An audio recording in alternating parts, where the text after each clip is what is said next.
ಓಂ ನಮೋ ಭಗವತೆ ವಾಸುದೇವಾಯ.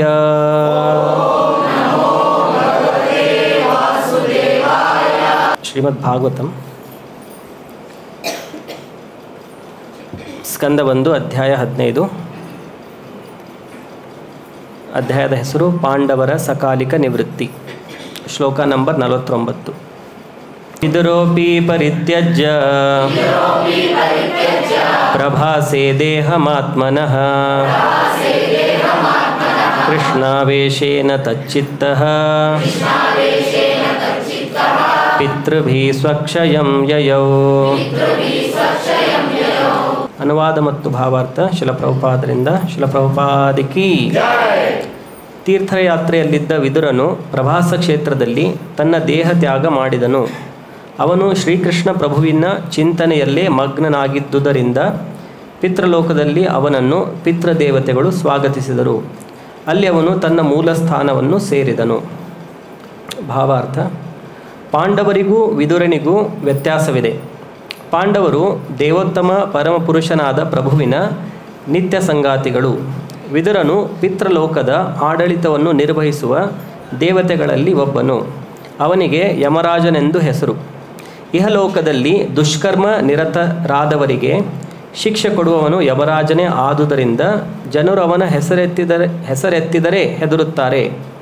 ಆದರೆ ಪ್ರಭುವಿನ ಭಕ್ತರಾದವರು ಅವನಿಗೆ ಹೆದರಬೇಕಾದ ಕಾರಣವೇ ಇಲ್ಲ. ಭಕ್ತರಿಗೆ ಅವನು ಆತ್ಮೀಯ ಮಿತ್ರ, ಭಕ್ತರಲ್ಲದವರಿಗೆ ಭೀತಿಯ ಸಾಕಾರ ಮೂರ್ತಿ. ನಾವು ಈಗಾಗಲೇ ಚರ್ಚಿಸಿರುವಂತೆ ಯಮರಾಜನಿಗೆ ಮಾಂಡವ್ಯ ಮುನಿಯು ಶೂದ್ರನಾಗಿ ಹುಟ್ಟುವಂತೆ ಶಾಪ ಕೊಟ್ಟಿದ್ದನು. ಹಾಗಾಗಿ ವಿದುರನು ಯಮರಾಜನ ಅವತಾರವಾದನು. ಪ್ರಭುವಿನ ನಿರಂತರ ಸೇವಕನಾಗಿ ಉತ್ಸಾಹಪೂರ್ವಕವಾಗಿ ಭಕ್ತಿ ಸೇವೆಯನ್ನು ಮಾಡಿದನು ಹಾಗೂ ಧರ್ಮಿಷ್ಠ ಜೀವನವನ್ನು ನಡೆಸಿದನು. ಎಷ್ಟರ ಮಟ್ಟಿಗೆ ಎಂದರೆ ಧೃತರಾಷ್ಟ್ರನಂತಹ ಲೌಕಿಕ ವ್ಯಕ್ತಿಯು ವಿದುರನ ಉಪದೇಶಗಳನ್ನು ಕೇಳಿ ಮೋಕ್ಷವನ್ನು ಪಡೆದನು. ಹಾಗಾಗಿ ಭಗವಂತನ ಭಕ್ತಿ ಸೇವೆಯನ್ನು ಮಾಡುತ್ತಾ ಆಚರಿಸಿದ ಸತ್ಕರ್ಮಗಳಿಂದಾಗಿ ವಿದುರನು ಸದಾ ಪ್ರಭುವಿನ ಚರಣಕಮಲಗಳನ್ನು ಸ್ಮರಿಸಲು ಸಮರ್ಥನಾಗಿದ್ದನು. ಇದರಿಂದ ಅವನು ಶೂದ್ರ ಜನ್ಮದ ಎಲ್ಲ ಭೌತಿಕ ಮಲಿನತೆಗಳನ್ನು ತೊಡೆದು ಹಾಕಿದನು. ಕೊನೆಯಲ್ಲಿ ಪಿತೃಗಳು ಅವನನ್ನು ಸ್ವಾಗತಿಸಿ ಮತ್ತೆ ಮೂಲ ಪದವಿಯಲ್ಲಿ ನಿಲ್ಲಿಸಿದರು. ಪಿತೃಗಳು ಪ್ರಭುವಿನ ಸಂಗಾತಿಗಳೇ, ಆದರೆ ಅವರಿಗೆ ಅವನ ವೈಯಕ್ತಿಕ ಸಂಪರ್ಕವಿರುವುದಿಲ್ಲ. ಪ್ರಭುವಿನ ಪ್ರತ್ಯಕ್ಷ ಸಂಗಾತಿಗಳಾದರೂ ಅವನೊಂದಿಗೆ ಅವಿರತವಾದ ವೈಯಕ್ತಿಕ ಸಂಪರ್ಕವನ್ನು ಹೊಂದಿರುವವರು. ಪ್ರಭುವು ಅವನ ಪ್ರತ್ಯಕ್ಷ ಸಂಗಾತಿಗಳು ನಿಲುಗಡೆಯೇ ಇಲ್ಲದೆ ಹಲವಾರು ವಿಶ್ವಗಳಲ್ಲಿ ಅವತರಿಸುವರು. ಪ್ರಭುವಿಗಾದರೆ ಅವೆಲ್ಲವೂ ನೆನಪಿರುತ್ತದೆ. ಆದರೆ ಅವನ ಅತಿ ಸೂಕ್ಷ್ಮ ಅಂಶಗಳಾದುದರಿಂದ ಸಂಗಾತಿಗಳು ತಮ್ಮ ಆ ಅವತಾರ ಘಟನೆಗಳನ್ನು ಮರೆತು ಬಿಡುವರು. ಅವರು ಅತಿ ಸೂಕ್ಷ್ಮಾಂಶಗಳಾಗಿರುವುದರಿಂದ ಮರೆಯಲೇಬೇಕು. ಇದಕ್ಕೆ ಭಗವದ್ಗೀತೆಯು ತಾರ್ಕಣೆ ಕೊಡುತ್ತದೆ. ಇವತ್ತಿನ ಶ್ಲೋಕದಲ್ಲಿ ನಾವು ವಿದುರರು ಹೇಗೆ ತಮ್ಮ ದೇಹವನ್ನು ತ್ಯಾಗ ಮಾಡಿದರು ಅದರ ಬಗ್ಗೆ ನೋಡ್ತಾ ಇದ್ದೇವೆ. ವಿದುರೋಪಿ ಪರಿತ್ಯಜ್ಯ ಪ್ರಭಾಸೆ ದೇಹಮಾತ್ಮನಃ ಕೃಷ್ಣಾವೇಶೇನ ತಚ್ಚಿತ್ತಃ ಪಿತೃಭಿ ಸ್ವಕ್ಷಯಂ ಯಯೌ. ಸೊ ವಿದುರರು ಬೇರೆ ಬೇರೆ ತೀರ್ಥ ಸ್ಥಾನಗಳಿಗೆ ಹೋಗ್ತಿರ್ತಾರೆ. ಸೊ ಅಂತಹ ಪ್ರಭಾಸ ಕ್ಷೇತ್ರದಲ್ಲಿ ಅವರು ತಮ್ಮ ದೇಹವನ್ನು ತ್ಯಾಗ ಮಾಡಿದರು ಅಂಥೇಳಿ ಈ ಶ್ಲೋಕದಲ್ಲಿ ಹೇಳಲಾಗಿದೆ. ಸೊ ಈ ಶ್ಲೋಕದಿಂದ ನಾವು 3 ವಿಷಯಗಳನ್ನು ತಿಳ್ಕೋಬಹುದು. ಅಂದರೆ ಎಲ್ಲರೂ ಒಂದು ದಿವಸ ಏನು ಮಾಡಬೇಕು, ಈ ದೇಹವನ್ನು ತ್ಯಾಗ ಮಾಡಬೇಕು. ಇದು ಒಂದು ನಮಗೆ ಈ ಶ್ಲೋಕದಿಂದ ಅರ್ಥ ಆಗುತ್ತೆ. ಅವರು ಎಷ್ಟೇ ದೊಡ್ಡ ವ್ಯಕ್ತಿಗಳಾಗಿರಲಿ ಅಥವಾ ಭಗವಂತನ ಭಕ್ತರಾಗಿದ್ದರೂ ಕೂಡ ಒಂದು ದಿನ ಏನು ಈ ಶರೀರವನ್ನು ತ್ಯಾಗ ಮಾಡಲೇಬೇಕು. ಈ ಶರೀರವನ್ನು ತ್ಯಾಗ ಮಾಡಿದ ಮೇಲೆ ನೆಕ್ಸ್ಟು ಅವರು ಮತ್ತೆ ಇನ್ನೊಂದು ಕಡೆ ಜನ್ಮ ತೆಗೆದುಕೊಳ್ತಾರೆ. ಅಂದರೆ ಆತ್ಮವು ಶಾಶ್ವತವಾಗಿದೆ. ಇದು ಇನ್ನೊಂದು ವಿಷಯ ನಮಗೆ ಈ ಶ್ಲೋಕದಿಂದ ಗೊತ್ತಾಗುತ್ತೆ. ಆಮೇಲೆ ಇನ್ನೊಂದು ವಿಷಯ ಏನಂತಂತಂದರೆ ಬೇರೆ ಬೇರೆ ಲೋಕಗಳಿದೆ. ಇದು ಭೂಮಿ ಒಂದೇ ಅಲ್ಲ, ಎಷ್ಟೋ ಲೋಕಗಳಿದೆ. ಸೊ ಇಲ್ಲಿ ಹೇಳಿದ್ದಾರೆ, ಪಿತೃಲೋಕದಲ್ಲಿ ಅವನನ್ನು ಪಿತೃದೇವತೆಗಳು ಸ್ವಾಗತಿಸಿದರು. ಅಂದರೆ ಅಸಂಖ್ಯ ಲೋಕಗಳಿವೆ ಮತ್ತು ಅಲ್ಲಿ ಕೂಡ ಬೇರೆ ಬೇರೆ ಜೀವಿಗಳು ವಾಸ ಮಾಡ್ತಾ ಇದ್ದಾರೆ. ಸೊ ಈ ಶ್ಲೋಕದಿಂದ ನಮಗೆ ಈ 3 ವಿಷಯಗಳು ತುಂಬ ಕ್ಲಿಯರಾಗಿ ಅರ್ಥ ಆಗುತ್ತೆ. ಅಂದರೆ ಪ್ರತಿಯೊಬ್ಬರು ಈ ದೇಹವನ್ನು ತ್ಯಾಗ ಮಾಡಲೇಬೇಕು. ಆತ್ಮವು ಶಾಶ್ವತವಾಗಿದೆ, ಸೊ ಅದಕ್ಕೆ ಅದು ಮತ್ತೆ ಇನ್ನೊಂದು ಜನ್ಮವನ್ನು ತೆಗೆದುಕೊಳ್ಳುತ್ತೆ. ಆಮೇಲೆ ಈ ಭೂಮಿ ಮೇಲೆ ಅಷ್ಟೇ ಜನರಿಲ್ಲ, ಬೇರೆ ಬೇರೆ ಲೋಕಗಳಲ್ಲೂ ಕೂಡ ಜನರಿದ್ದಾರೆ. ಅದು ನಮಗೆ ಶಾಸ್ತ್ರಗಳಿಂದ ಇನ್ಫಾರ್ಮೇಷನ್ ಸಿಗುತ್ತೆ. ಆಮೇಲೆ ಈಗಿನ ಕಾಲದಲ್ಲಿ ಸೈಂಟಿಸ್ಟ್ ಕೂಡ ತುಂಬ ರಿಸರ್ಚ್ ನಡೆಸ್ತಾ ಇದ್ದಾರೆ. ಅದರ್ ಏಲಿಯನ್ಸ್ ಅಥವಾ ಬೇರೆ ಗ್ರಹಗಳಲ್ಲಿ ಇರುವಂಥ ಜೀವಿಗಳು ತುಂಬ ರಿಸರ್ಚ್ ನಡೀತಾ ಇದೆ. ಅವ್ರಿಗೆ ಇನ್ನೂವರೆಗೂ ಏನು ಗೊತ್ತಾಗಲಿಲ್ಲ. ಬಟ್ ಶಾಸ್ತ್ರಗಳಲ್ಲಿ ನಮಗೆ ವರ್ಣನೆಗಳಿದೆ ಹೇಗೆ ಬೇರೆ ಬೇರೆ ಲೋಕಗಳಲ್ಲಿ ಬೇರೆ ಬೇರೆ ಪ್ರಕಾರದ ಜೀವಿಗಳಿದೆ ಅಂತೇಳಿ. ಆಮೇಲೆ ಹಿಂದಿನ ಯುಗಗಳಲ್ಲಿ ಅಲ್ಲಿರೋರು ಈ ಭೂಮಿಗೂ ಕೂಡ ಆವಾಗವಾಗ ಭೇಟಿ ಕೊಡ್ತಿದ್ರು. ಆವಾಗ ಅಂತಹ ಇಂಪಾರ್ಟೆಂಟ್ ರಾಜರಿದ್ದರು, ಅವರು ಎಷ್ಟು ಪುಣ್ಯಕರ್ಮಗಳನ್ನೆಲ್ಲ ಮಾಡ್ತಿದ್ರು. ಸೊ ಅಂಥವರಿಗೆ ಮೀಟ್ ಆಗಲಿಕ್ಕೆ ದೇವತೆಗಳು ಕೂಡ ಯಜ್ಞ ಮಾಡುವ ಸಮಯದಲ್ಲಿ ಕೆಲವೊಂದು ಕಡೆ ದೇವತೆಗಳು ಪರ್ಸ್ನಲ್ ಆಗಿ ಬಂದು ಕೂತ್ಕೊಳ್ತಿದ್ರು.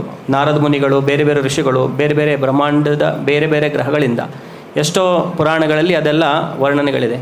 ಆದರೆ ಈಗ ಕಲಿಯುಗದ ಜನರಲ್ಲಿ ಯಾರಲ್ಲೂ ಕೂಡ ಅಷ್ಟು ಪುಣ್ಯ ಮಾಡಿರುವಂಥ ದೊಡ್ಡ ವ್ಯಕ್ತಿಗಳಿಲ್ಲ ಅವರನ್ನು ಪರ್ಸ್ನಲ್ ಆಗಿ ಬಂದು ಮೀಟ್ ಆಗಲಿಕ್ಕೆ ಅಲ್ವಾ. ಯಾರಾದರೂ ಸ್ವಲ್ಪ ಇಂಪಾರ್ಟೆಂಟ್ ವ್ಯಕ್ತಿ ಇದ್ದರೆ ಜನ ಹೋಗಿ ಮೀಟ್ ಆಗ್ತಾರೆ. ಜನಸಾಮಾನ್ಯರಿದ್ದರೆ, छोटा मोटा ವ್ಯಕ್ತಿ ಇದ್ದರೆ ಯಾಕೆ ಅಷ್ಟು ದೊಡ್ಡವ್ರು ಬಂದು ಅವ್ರಿಗೆ ಟೈಮ್ ಕೊಡಬೇಕು ಅಲ್ವಾ. ಸೊ ಕಲಿಯುಗದಲ್ಲಿ ಅಂಥವರು ತುಂಬ ಕಡಿಮೆ ಅಥವಾ ಇಲ್ಲವೇ ಇಲ್ಲ ಅಂಥೇಳಿ ಹೇಳ್ಬೋದು. ಪ್ರಭುಪಾದರು ತಮ್ಮ ಜೀವಿತಾವಧಿಯಲ್ಲಿದ್ದಾಗ ಕೆಲವೊಂದು ಕಡೆ ಪ್ರಭುಪಾದರು ಹೇಳಿದ್ದಾರೆ, ನಾರದ ಮುನಿ ಬಂದಿದ್ದಾರೆ ಅಂತೇಳಿ ಕೀರ್ತನೆ ನಡಿಬೇಕಾದ್ರೆ. ಪ್ರಭುಪಾದರು ಇದೆಲ್ಲ ಹೇಳಿದಂತೆಲ್ಲ ಉದಾಹರಣೆಗಳಿದೆ. ಅಂದರೆ ಅವರನ್ನು ನೋಡ್ತಿದ್ರು.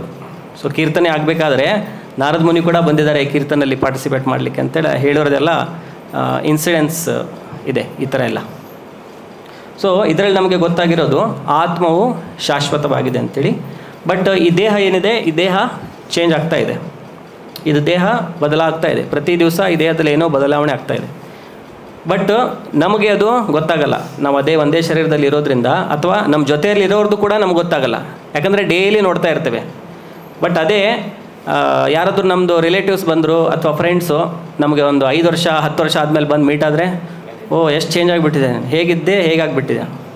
ಅಥವಾ ಮಗು ಇದ್ದಾಗ ಯಾವಾಗ ನೋಡಿರ್ತಾರೆ ನಮ್ಮ ಮಕ್ಕಳನ್ನಾಗಲಿ ಅಥವಾ ಯಾರನ್ನು ನಾವು ನೋಡಿರ್ತೀವಿ ಯಾರ್ದು ಮಕ್ಕಳನ್ನಾಗಲಿ, ಒಂದು 5 ವರ್ಷ 10 ವರ್ಷ ಆದಮೇಲೆ ಹೋಗಿ ನೋಡ್ತೀವಿ, ಎಷ್ಟು ದೊಡ್ಡವನಾಗಿಬಿಟ್ಟಿದೆ ಅಥವಾ ಎಷ್ಟು ದೊಡ್ಡವಳಾಗಿಬಿಟ್ಟಿದೆ ಅಥವಾ ಏನು ವಯಸ್ಸಾಯ್ತು ಈಗ ಮುದುಕಾಗಿಬಿಟ್ಟಿದೆ ಅಂತೇಳಿ ಹೇಳ್ತೇವೆ ನಮ್ಮ ಫ್ರೆಂಡ್ಸ್ ಏನಾದರೂ ಮೀಟ್ ಆದರೆ ಅಲ್ವಾ.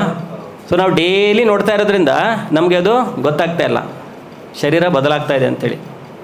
ಬಟ್ ಯಾರೋ ಡೈಲಿ ನೋಡ್ತಾ ಇಲ್ಲ ನಮಗೆ, ಅವರು ಒಂದು ಸಲ ಬಂದು ನೋಡಿಬಿಟ್ರೆ ಓ ಹೇಗಿದ್ದೆ ಈಗ ಹೇಗಾಗಿದೆ ಅಂತೇಳಿ ಗೊತ್ತಾಗುತ್ತೆ. ಅಂದರೆ ಶರೀರ ನಮ್ಮದು ಎವ್ರಿ ಡೇ ಚೇಂಜ್ ಆಗ್ತಾಯಿದೆ. ಆಮೇಲೆ ಸೈಂಟಿಫಿಕಲಿ ಕೂಡ ಅವ್ರು ಸ್ಟಡಿ ಮಾಡಿದ್ದಾರೆ, ಈ ಶರೀರ ಅಲ್ಟಿಮೇಟ್ಲಿ ಜೀವಾಂಶಗಳಿಂದ ಕೂಡಿದೆ ಅಂತೇಳಿ ಅವ್ರು ಹೇಳ್ತಾರೆ. ಸೆಲ್ ಜೀವಾಂಶಗಳು. ಸೊ ಇದರಲ್ಲಿ ಎಷ್ಟೋ ಕೋಟಿಗಟ್ಟಲೆ ನಮ್ಮ ಶರೀರದಲ್ಲಿ ಜೀವಾಂಶಗಳಿದೆ. ಒಂದೊಂದು ಆರ್ಗನ್ ಅಂದರೂ ಕೂಡ, ಹಾರ್ಟ್ ಅಂದರೆ ಅದರೊಳಗೆ ಎಷ್ಟೋ ಜೀವಾಂಶಗಳಿದೆ, ಕಿಡ್ನಿ, ಲಂಗ್ಸು, ನಮ್ಮದು ಮಸಲ್ಸು, ಪ್ರತಿಯೊಂದರಲ್ಲೂ ಬೇರೆ ಬೇರೆ ಜೀವಾಂಶಗಳಿದೆ. ಅದನ್ನೆಲ್ಲ ಕೂಡಿ ನಮ್ಮದು ಶರೀರ ಆಗಿದೆ. ಮತ್ತು ಆ ಜೀವಾಂಶಗಳು ಹೇಗೆ ಅಂತಂದರೆ, ಅದು ಒಂದು ಜೀವಾಂಶ ಏನಿರುತ್ತೆ ಅದು ಒಂದು 7 ವರ್ಷದಲ್ಲಿ ಅದು ಕಂಪ್ಲೀಟ್ ಚೇಂಜ್ ಆಗಿಬಿಡುತ್ತೆ. ಆ ಸೆಲ್ಸು, ಹಳೆ ಸೆಲ್ಸು ಸತ್ತೋಗಿ ಹೊಸ ಸೆಲ್ಸ್ ಆಗಿರುತ್ತೆ. ಅದು ನಮಗೆ ಗೊತ್ತಾಗಲ್ಲ, ಯಾಕಂದರೆ ನಮಗೆ ಆ ಲೆವೆಲ್ಲು ಸೆನ್ಸ್ ಇಲ್ಲ. ಯಾವ ಥರ ನಮ್ಮ ಬಾಡಿಯಲ್ಲಿ ಏನಾಗ್ತಾಯಿದೆ ನಮಗೆ ಗೊತ್ತಿಲ್ಲ ಅಲ್ವಾ. ಯಾವ ಥರ ನಮ್ಮದು ಹಾರ್ಟ್ ಫಂಕ್ಷನ್ ಆಗ್ತಾಯಿದೆ, ಯಾವ ಥರ ನಮ್ಮದು ಹೊಟ್ಟೆ ಫಂಕ್ಷನ್ ಆಗ್ತಾಯಿದೆ, ಯಾವ ಥರ ನಮ್ಮ ಕರಳು ಫಂಕ್ಷನ್ ಆಗ್ತಾಯಿದೆ, ಯಾವ ಥರ ನಮ್ಮದು ಲಿವರು, ಆಮೇಲೆ ಲಂಗ್ಸು ಅಲ್ವಾ. ನಮ್ಮ ಶರೀರ ಅಂತೇಳಿ ನಾವಿಷ್ಟು ಇದು ಮಾಡ್ಕೊಳ್ತೇವೆ. ಬಟ್ ಆದರೆ ಆ ಶರೀರದ ಒಳಗಡೆ ಏನಿದೆ, ಅದು ಹೇಗೆ ವರ್ಕ್ ಆಗ್ತಾಯಿದೆ ಅನ್ನೋದು ನಮಗೇನು ಇನ್ಫಾರ್ಮೇಷನ್ ಇಲ್ಲ. ಇದು ಫಾರ್ ಎಕ್ಸಾಂಪಲ್ ನಾವೊಂದು ಯಾವುದೋ ಒಂದು ಗಾಡಿ ತೊಗೊಳ್ತೇವೆ, 2 ವೀಲರ್ ಆಗಲಿ ಅಥವಾ ಕಾರ್ ಆಗಲಿ ತೊಗೊಳ್ತೇವೆ, ಅದು ನಮ್ಮದೇ ಅಂತೇಳಿ ನಾವು ಹೇಳ್ತೇವಲ್ವ, ನಾವೇ ದುಡ್ಡು ಕೊಟ್ಟು ತೊಗೊಂಡಿರೋದು. ಬಟ್ ಅದ್ರ ಒಳಗಡೆ ಎಲ್ಲ ಹೇಗೆ ಫಂಕ್ಷನ್ ಆಗ್ತದೆ, ಏನಾಗ್ತದೆ ನಮಗೆ ಏನೂ ಗೊತ್ತಿರಲ್ಲ. ನಮಗೇನು ಗೊತ್ತಿರುತ್ತೆ, ಓಕೆ ಕಿಕ್ ಹೊಡಿಬೇಕು, ಇಲ್ಲಾಂದರೆ ಕೀ ಹಿಂಗೆ ಮಾಡಬೇಕು, ಆವಾಗ ಅದು ಸ್ಟಾರ್ಟ್ ಆಗುತ್ತೆ.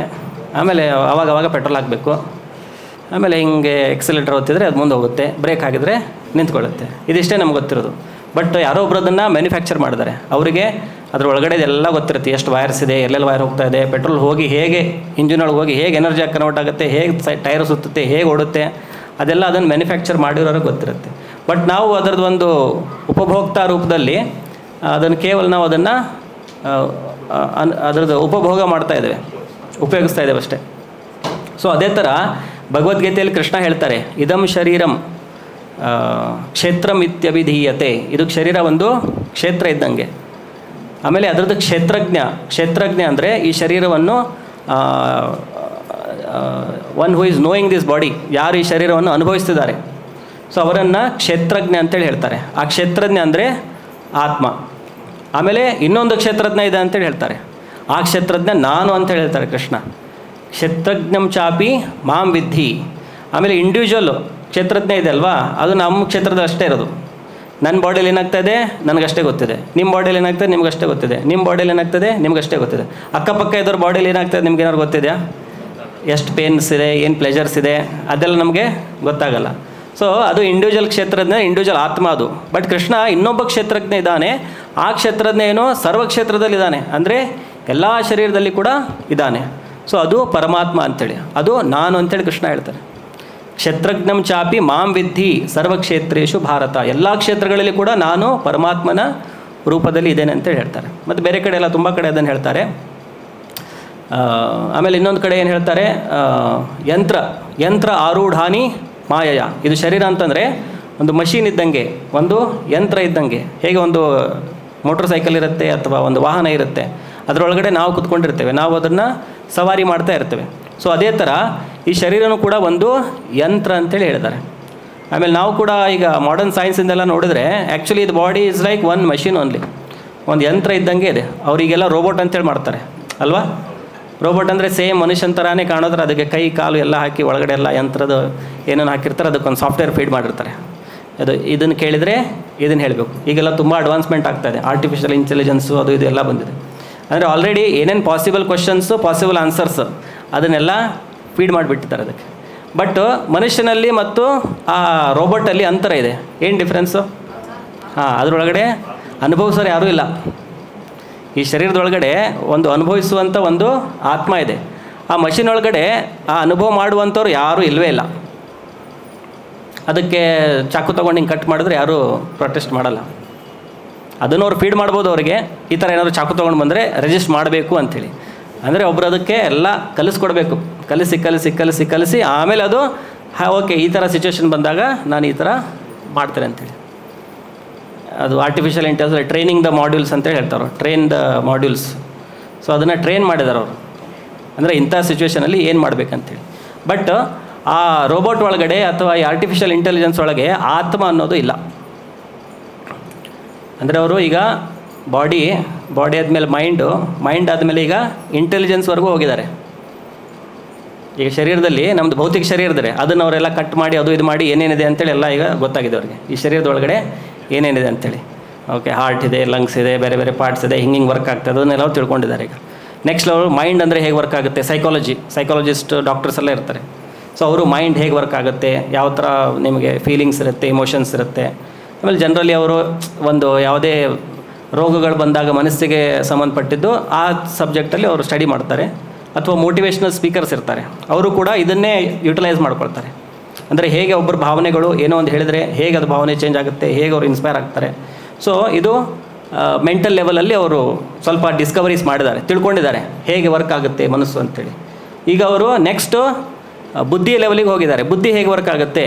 ಈಗ ಒಬ್ಬನ ಬುದ್ಧಿವಂತ ಅಂತೇಳಿ ನಾವು ಯಾವಾಗ ಹೇಳ್ತೇವೆ, ಅವನಿಗೆ ತುಂಬ ವಿಷಯಗಳು ಗೊತ್ತಿರುತ್ತೆ, ಅಥವಾ ಏನೋ ಒಂದು ಪ್ರಾಬ್ಲಮ್ ಕೊಟ್ಟರೆ ಸಾಲ್ವ್ ಮಾಡ್ತಾರೆ. ಅಂದರೆ ನಾವೇನು ಹೇಳ್ತೇವೆ, ಓ ಭಾಳ ಬುದ್ಧಿವಂತ ಇದ್ದಾನೆ ಅಥವಾ ಭಾಳ ಬುದ್ಧಿವಂತಳಿದ್ದಾಳೆ ಅಂತೇಳಿ ಹೇಳ್ತೇವೆ. ಸೊ ಈಗ ಅವ್ರು ಏನು ಮಾಡಿದ್ದಾರೆ, ಈ ಬುದ್ಧಿಯನ್ನೇ ಎಲ್ಲರ ಹತ್ರ ಸ್ವಲ್ಪ ಬುದ್ಧಿ ಇದೆ ಅಲ್ವಾ, ಆ ಎಲ್ಲ ಬುದ್ಧಿನ ಅವ್ರು ಜಮಾ ಮಾಡಿ ಈಗ ಒಂದು ಆರ್ಟಿಫಿಷಿಯಲ್ ಬುದ್ಧಿ ಅಂತೇಳಿ ಕ್ರಿಯೇಟ್ ಮಾಡಿದ್ದಾರೆ. ಅಂದರೆ ಪ್ರಪಂಚದಲ್ಲಿ ಯಾವುದೋ ಒಂದು ವಿಷಯದ ಬಗ್ಗೆ ಎಷ್ಟು ಇನ್ಫಾರ್ಮೇಷನ್ ಇದೆ, ಎಲ್ಲ ಇನ್ಫಾರ್ಮೇಷನನ್ನು ಆ ಕಂಪ್ಯೂಟರಲ್ಲಿ ಫೀಡ್ ಮಾಡಿ ಅದನ್ನು ಟ್ರೈನ್ ಮಾಡಿರ್ತಾರೆ. ಆಮೇಲೆ ಅದನ್ನೊಂದು ಸಾಫ್ಟ್ವೇರ್ ಮಾಡಿ ರೆಡಿ ಮಾಡಿರ್ತಾರೆ. ಆಮೇಲೆ ಅದಕ್ಕೆ ನೀವು ಯಾವುದೇ ಪ್ರಶ್ನೆ ಕೇಳಿ, ಆಮೇಲೆ ಏನು ಮಾಡುತ್ತೆ, ಅದು ಇಮಿಡಿಯೇಟಾಗಿ ನಮ್ಗೆ ಆನ್ಸರ್ ಕೊಟ್ಬಿಡುತ್ತೆ. ಅಂದರೆ ಬುದ್ಧಿ ಏನು ಕೆಲಸ ಮಾಡುತ್ತಲ್ವ, ಅದನ್ನು ಈಗ ಒಂದು ಮಷೀನ್ ಅಥವಾ ಒಂದು ಸಾಫ್ಟ್ವೇರ್ ಮಾಡ್ತಾಯಿದೆ. ಅಂದರೆ ಅವರು ಶರೀರ, ಭೌತಿಕ ಶರೀರ, ಅಲ್ಲಿಂದ ಮನಸ್ಸಿನಿಂದ ಬುದ್ಧಿವರೆಗೂ ಹೋಗಿದ್ದಾರೆ. ಈಗ ಬುದ್ಧಿ ಮೇಲೆ ಏನಿದೆ, ಅಹಂಕಾರ ಇದೆ. ಅಹಂಕಾರ ಅಂತಂತಂದರೆ ನಾನು ಹೇಗೆ ನನ್ನನ್ನು ಏನು ಅಂಥೇಳಿ ಭಾವಿಸ್ತೇನೆ. ಈಗ ನಾನು ಒಬ್ಬ ಮನುಷ್ಯ, ಇದು ಒಂದು ಅಹಂಕಾರ ಇದು. ಅಥವಾ ನಾನು ಒಬ್ಬ ಪುರುಷ, ನಾನು ಒಬ್ಬ ಮಹಿಳೆ, ಅಥವಾ ನಾನು ಕರ್ನಾಟಕದವನೊಬ್ಬ ಕನ್ನಡಿಗ, ಅಥವಾ ನಾನು ಭಾರತ ದೇಶ ಒಂದು ಪ್ರಜೆ, ಇದೆಲ್ಲ ಏನು ನಾವು ನಮ್ಮನ್ನು ಯಾವ ಥರ ನಮ್ಮನ್ನು ಐಡೆಂಟಿಫೈ ಮಾಡ್ಕೊಳ್ತೇವೆ, ಇದನ್ನು ಈಗೋ ಅಂತೇಳಿ ಹೇಳ್ತಾರೆ, ಅಹಂಕಾರ ಅಂತೇಳಿ ಹೇಳ್ತಾರೆ. ಬಟ್ ಇದನ್ನು ಮಿಥ್ಯಾ ಅಹಂಕಾರ ಅಂತೇಳಿ ಹೇಳ್ತಾರೆ, ಫಾಲ್ಸ್ ಈಗೋ. ಯಾಕಂದರೆ ಇದು ಶಾಶ್ವತವಾಗಿದ್ದಲ್ಲ. ಇದು ಎದ್ರ ಜೊತೆ ಕನೆಕ್ಟೆಡ್ ಇದೆ? ಶರೀರದ ಜೊತೆ ಕನೆಕ್ಟೆಡ್ ಇದೆ. ಎಲ್ಲಿವರೆಗೆ ಶರೀರ ಇದೆ ಅಲ್ಲಿವರೆಗೆ ಇದು ಮಿಥ್ಯಾ ಅಹಂಕಾರ ಇರುತ್ತೆ. ಈ ಶರೀರ ಬಿಟ್ಟು ಹೋದ್ಮೇಲೆ ಏನಾಗುತ್ತೆ, ನಾವು ಇನ್ನೊಂದು ಮಿಥ್ಯಾ ಅಹಂಕಾರವನ್ನು ಪಡ್ಕೊಳ್ತೇವೆ. ನಾವು ಸಪೋಸ್ ಏನೋ ಒಂದು ನಾಯಿಯಾಗಿ ಹುಟ್ಟಿದ್ರೆ ನಾನೊಬ್ಬ ನಾಯಿ ಅಂಥೇಳಿ ನಾವು ಬಾಲಾಡಿಸ್ತಾ ಎಲ್ಲ ಕಡೆ ಓಡಾಡ್ತೇವೆ. ಯಾಕಂದರೆ ಅದು ಆತ್ಮ ಏನು ತಿಳ್ಕೊಂಡಿದೆ ಈಗ, ಓ ನಾನು ಅಂದರೆ ನಾಯಿ ಅಂಥೇಳಿ. ಅದೇ ಒಂದು ಬೇರೆದೇನಾದರೂ ಪಕ್ಷಿ ಆದರೆ ಅದು ನಾನೀಗ ಪಕ್ಷಿ ಅಂಥೇಳಿ. ಅಂದರೆ ಇದು ಮಿಥ್ಯಾ ಅಹಂಕಾರ. ಸೊ ಇದು ಫಾಲ್ಸಿಗೋ. ಅವರು ಇದ್ರವರೆಗೂ ಇನ್ನೂ ಹೋಗಿಲ್ಲ. ಫಾಲ್ಸಿಗೋ ಅಂದರೆ ಏನು, ಹೇಗೆ ವರ್ಕ್ ಆಗುತ್ತೆ ಅದಂತೇಳಿ. ಬಟ್ ಅದನ್ನು ದಾಟಿದ ಮೇಲೆ ಏನಿದೆ, ಆತ್ಮ ಇದೆ. ಸೊ ಭಾರತದಲ್ಲಿ ಎಲ್ಲರೂ ಅಂದರೆ ಹಿಂದಿನ ಕಾಲದಿಂದ ಋಷಿಗಳಾಗಲಿ ಯಾರೇ ಆಗಲಿ ಅವ್ರು ಎದ್ರ ಮೇಲೆ ವರ್ಕ್ ಮಾಡಿದ್ದಾರೆ, ಆತ್ಮದ ಮೇಲೆ ವರ್ಕ್ ಮಾಡಿದ್ದಾರೆ. ಈ ಆತ್ಮವನ್ನು ಹೇಗೆ ನಾವು ಕಂಡುಹಿಡಿಯಬೇಕು, ಏನು ಪ್ರಿನ್ಸಿಪಲ್ ಇದೆ ಶರೀರದಲ್ಲಿ, ಇದರಿಂದ ಒಬ್ಬ ವ್ಯಕ್ತಿ ಜೀವಂತವಾಗಿದ್ದಾನೆ, ಒಬ್ಬ ವ್ಯಕ್ತಿ ಸತ್ತು ಹೋಗಿದ್ದಾನೆ ಅಂತಂದರೆ ಏನು ಮಿಸ್ಸಿಂಗ್ ಇದೆ, ಏನು ಕಡಿಮೆ ಆಯಿತು ಆ ಶರೀರದಲ್ಲಿ. ಸೊ ಆ ಸಬ್ಜೆಕ್ಟ್ ಮೇಲೆ ತುಂಬ ರಿಸರ್ಚ್ ಮಾಡಿ ಅವರು ಆತ್ಮದ ಬಗ್ಗೆ ತುಂಬ ಅನ್ವೇಷಣೆಗಳನ್ನು ಮಾಡಿ ಎಷ್ಟೋ ಗ್ರಂಥಗಳನ್ನೆಲ್ಲ ಬರೆದಿದ್ದಾರೆ. ಆಮೇಲೆ ಇನ್ನೊಂದು, ಈ ಜ್ಞಾನವನ್ನು ಸ್ವಯಂ ಭಗವಂತನು ಕೂಡ ಬಿಗಿನಿಂಗ್ ಆಫ್ ಕ್ರಿಯೇಷನಿಂದ ಕೊಟ್ಟಿದ್ದಾನೆ. ಬಿಗಿನಿಂಗ್ ಆಫ್ ಕ್ರಿಯೇಷನಿಂದಾನೇ ಈ ಜ್ಞಾನವನ್ನು ಭಗವಂತ ಕೊಟ್ಟಿದ್ದಾನೆ. ಅದ್ರ ಮೇಲೆ ಎಷ್ಟೋ ಜನ ಮತ್ತೆ ಕೂಡ ತುಂಬ ಅದ್ರ ಮೇಲೆ ಸಾಧನೆ ಮಾಡಿ, ಸ್ವಯಂ ಸಾಧನೆ ಮಾಡಿ ಅದನ್ನು ಕೂಡ ಸಾಕ್ಷಾತ್ಕಾರ ಕೂಡ ಎಷ್ಟೋ ಜನ ಮಾಡಿದ್ದಾರೆ. ಈಗ ಒಂದು ನಾಲೆಜ್ ಇರುತ್ತೆ, ಓ ನೀನು ಶರೀರ ಅಲ್ಲ, ನೀನು ಆತ್ಮ ಅಂಥೇಳಿ.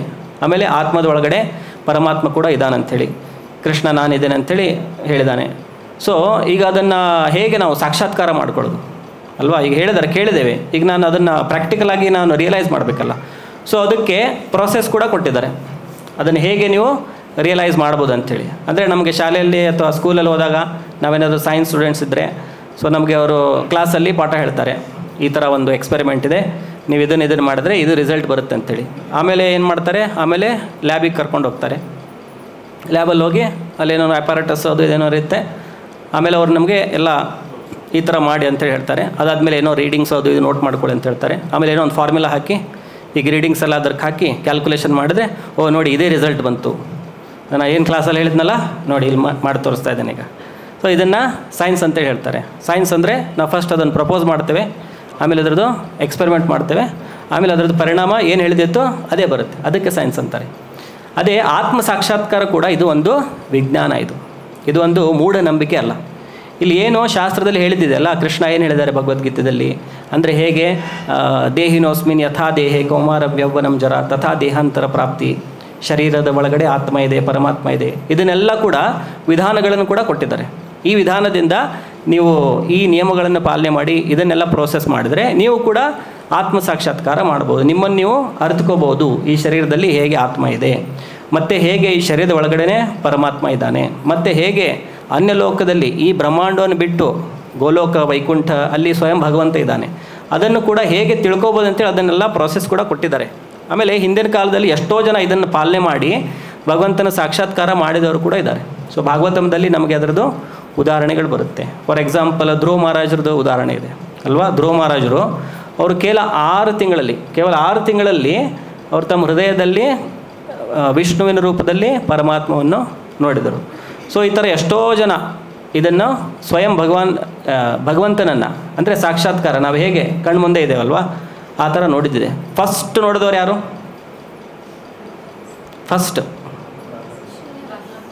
ಫಸ್ಟ್ ಯಾರು? ಬ್ರಹ್ಮ ಅಲ್ವಾ. ಫಸ್ಟ್ ಹುಟ್ಟಿದ್ದೇ ಬ್ರಹ್ಮ. ಅವನು ಹುಟ್ಟಿದಾಗ ಬ್ರಹ್ಮ ಒಬ್ಬನೇ ಇರ್ತಾನೆ.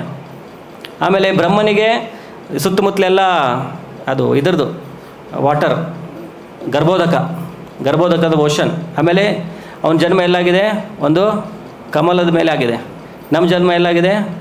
ನಮ್ಮ ಮನೆಯಲ್ಲಾಗಿದೆ ಅಲ್ಲ, ಭೂಮಿ ಮೇಲೆ, ನಮ್ಮ ಮನೆಯಲ್ಲಿ, ಆಸ್ಪತ್ರೆಯಲ್ಲಿ ನಮ್ಮ ಜನ್ಮ ಆಯಿತು, ಅಥವಾ ಮನೆಯಲ್ಲಿ ಎಲ್ಲೋ ಒಂದು ಕಡೆ ನಮ್ಮ ಜನ್ಮ ಆಯಿತು. ಆವಾಗ ನಮ್ಗೆ ಅಷ್ಟು ಬುದ್ಧಿನೂ ಇರಲ್ಲ, ನಾವು ಬೆಳೆದಂಗೆ ಸ್ವಲ್ಪ ಬುದ್ಧಿ ಬೆಳೀತಾ ಹೋಗುತ್ತೆ. ಬಟ್ ಬ್ರಹ್ಮನಿಗೆ ಅವನು ಜನ್ಮ ಆಗಿದ್ದು ಅವ್ನು ನೋಡ್ತಾ ಇದ್ದಾನೆ, ಸುತ್ತಮುತ್ತಲೂ ಏನೂ ಇಲ್ಲ, ಕಮಲದ ಮೇಲೆ ಇದ್ದಾನೆ. ಆಮೇಲೆ ಕೆಳಗಡೆ ಅದ್ರದ್ದು ಇದಿದೆ, ಫುಲ್ ನೀರಿದೆ.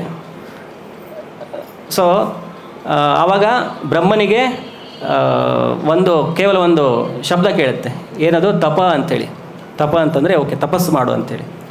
ಸೊ ಬ್ರಹ್ಮ ಆವಾಗ ತಪಸ್ಸು ಮಾಡಲಿಕ್ಕೆ ಶುರು ಮಾಡ್ತಾನೆ. ಆಮೇಲೆ ಎಷ್ಟೋ ವರ್ಷಗಟ್ಟಲೆ ಅವನು ತಪಸ್ಸು ಮಾಡಿದಾಗ ಆವಾಗ ಅವನಿಗೆ ಭಗವಂತನ ಸಾಕ್ಷಾತ್ಕಾರ ಆಗುತ್ತೆ, ಅವನಿಗೆ ವಿಷ್ಣು ಲೋಕದ ದರ್ಶನ ಆಗುತ್ತೆ. ಸೊ ಅದು ಭಾಗವತಂದಲ್ಲಿ 2ನೇ ಸ್ಕಂದದಲ್ಲಿ ಅದರದ್ದು ವರ್ಣನೆ ಇದೆ. ಅದಾದಮೇಲೆ ಕೃಷ್ಣ ಫಸ್ಟ್ ವಿಷ್ಣು ಲೋಕವನ್ನು ತೋರಿಸ್ತಾರೆ, ಆಮೇಲೆ ಗೋಲೋಕವನ್ನು ಕೂಡ ತೋರಿಸ್ತಾರೆ. ಅದರದ್ದು ವರ್ಣನೆ ಅದರಲ್ಲಿದೆ. ಗೋಲೋಕವನ್ನು ತೋರಿಸಿದ್ದು ಬ್ರಹ್ಮ ಸಂಹಿತಾದಲ್ಲಿ. ಬ್ರಹ್ಮ ಸಂಹಿತ ಇದೆ ಅಲ್ವಾ? ಬ್ರಹ್ಮ ಸಂಹಿತ ನೀವೆಲ್ಲ ಓದಬೇಕು, ವೆರಿ ಇಂಪಾರ್ಟೆಂಟ್ ಬುಕ್. ಎಲ್ಲರೂ ಬ್ರಹ್ಮ ಸಂಹಿತ ಕನ್ನಡದಲ್ಲಿ ಇಲ್ಲ ಅನಿಸುತ್ತೆ, ಇಂಗ್ಲೀಷಲ್ಲಿದೆ ಅದು ಅಲ್ವಾ? ಕನ್ನಡದಲ್ಲಿ ಇದೆಯಾ? ಇದೆ. ಹಾಂ, ಶ್ಲೋಕ ಅಷ್ಟೇ ಇದೆ. ಅದೇ ಅರ್ಥ ತಾತ್ಪರ್ಯ ಎಲ್ಲ ಇಲ್ಲಲ್ವಾ? ಕನ್ನಡದಲ್ಲಿ ಇಲ್ಲ ಅದು, ಕನ್ನಡದಲ್ಲಿ ಅನುವಾದ ಮಾಡಿಸ್ಬೇಕು. ಸೊ ಬ್ರಹ್ಮ ಸಂಹಿತ ಇದೆ.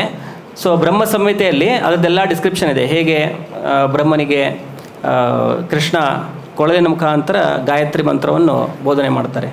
ಆಮೇಲೆ ಅವರು ಕೃಷ್ಣ ಲೋಕವನ್ನು ತೋರಿಸ್ತಾರೆ. ಆವಾಗ ಫಸ್ಟ್ ಶ್ಲೋಕ ಅವರು ಹೇಳೋದು ಚಿಂತಾಮಣಿ ಪ್ರಕರ ಸದ್ಮಸು ಕಲ್ಪವೃಕ್ಷ ಲಕ್ಷಾವೃತೇಶು ಸುರಭಿರಭಿಪಾಲಯಂತಂ ಲಕ್ಷ್ಮೀ ಸಹಸ್ರ ಶತ ಸಂಭ್ರಮ ಸೇವ್ಯಮಾನಂ ಗೋವಿಂದಮಾದಿಪುರುಷಂ ತಮಹಂ ಭಜಾಮಿ.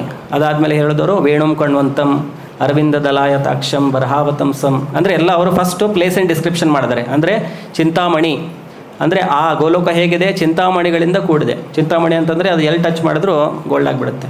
ಚಿಂತಾಮಣಿ ಪ್ರಕರ ಸದ್ಮಸು.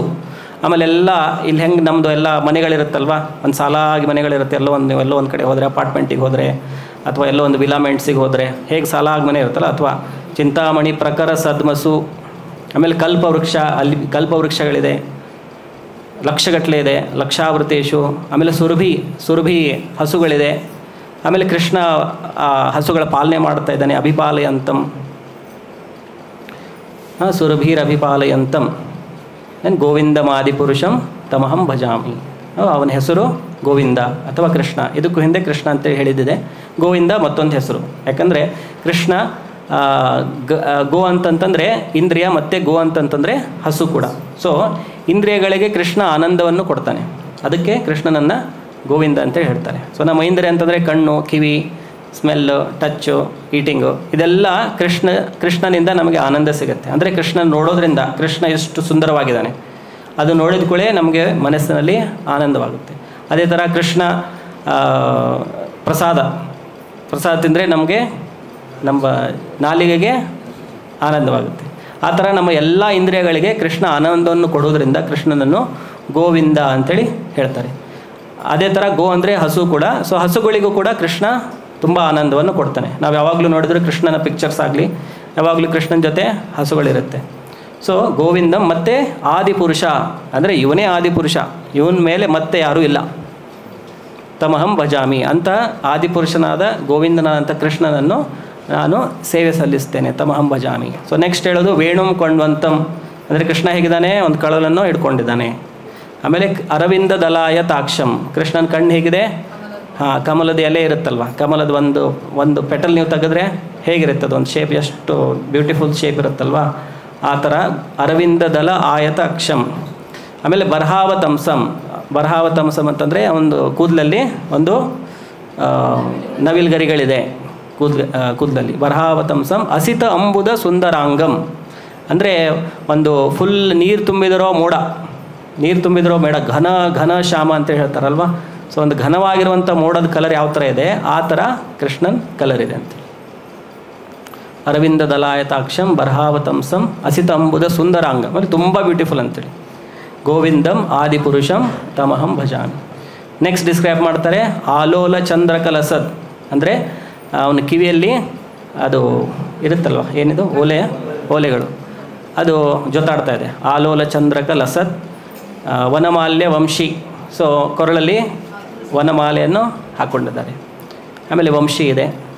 ಆಮೇಲೆ ರತ್ನಾಂಗದಂ, ಮೈ ಮೇಲೆ ತುಂಬ ರತ್ನಗಳಿಂದ ಆಭರಣಗಳನ್ನು ಹಾಕ್ಕೊಂಡು. ಪ್ರಣಯಕೇಲಿ ಕಲಾವಿಲಾಸಂ, ಆಮೇಲೆ ತನ್ನ ಭಕ್ತರ ಜೊತೆ ಪ್ರೇಮಮಯವಾದಂತಹ ಲೀಲೆಗಳಲ್ಲಿ ತೊಡಗಿದ್ದಾರೆ. ಪ್ರಣಯಕೇಲಿ ಕಲಾವಿಲಾಸಂ ಶ್ಯಾಮಂ ತ್ರಿಭಂಗಲಲಿತಂ, ಮತ್ತು ಶ್ಯಾಮವರ್ಣದರಾಗಿದ್ದಾರೆ. ತ್ರಿಭಂಗಲಲಿತ ಅಂದರೆ 3 ಕಡೆ ಬೆಂಡಾಗಿದೆ ಕೃಷ್ಣನ ಶರೀರ. ಸೊ ಕೃಷ್ಣ ನಿಂತ್ಕೊಂಡಾಗ 3 ಕಡೆ ಬೆಂಡಾಗಿರುತ್ತೆ, ಕೊಡಲಿಂಗ್ ಹಿಡ್ಕೊಂಡು ನಿಂತ್ಕೊಂಡ್ರೆ.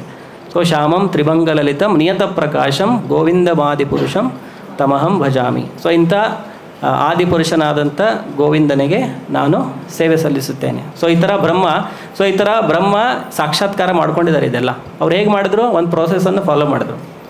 ಸೊ ಆ ಪ್ರೋಸೆಸ್ ಏನಿದೆ ಅಲ್ಲ, ಅದು ಪರಂಪರೆಯಲ್ಲಿ ಹೀಗೆ ಬರ್ತಾ ಇದೆ.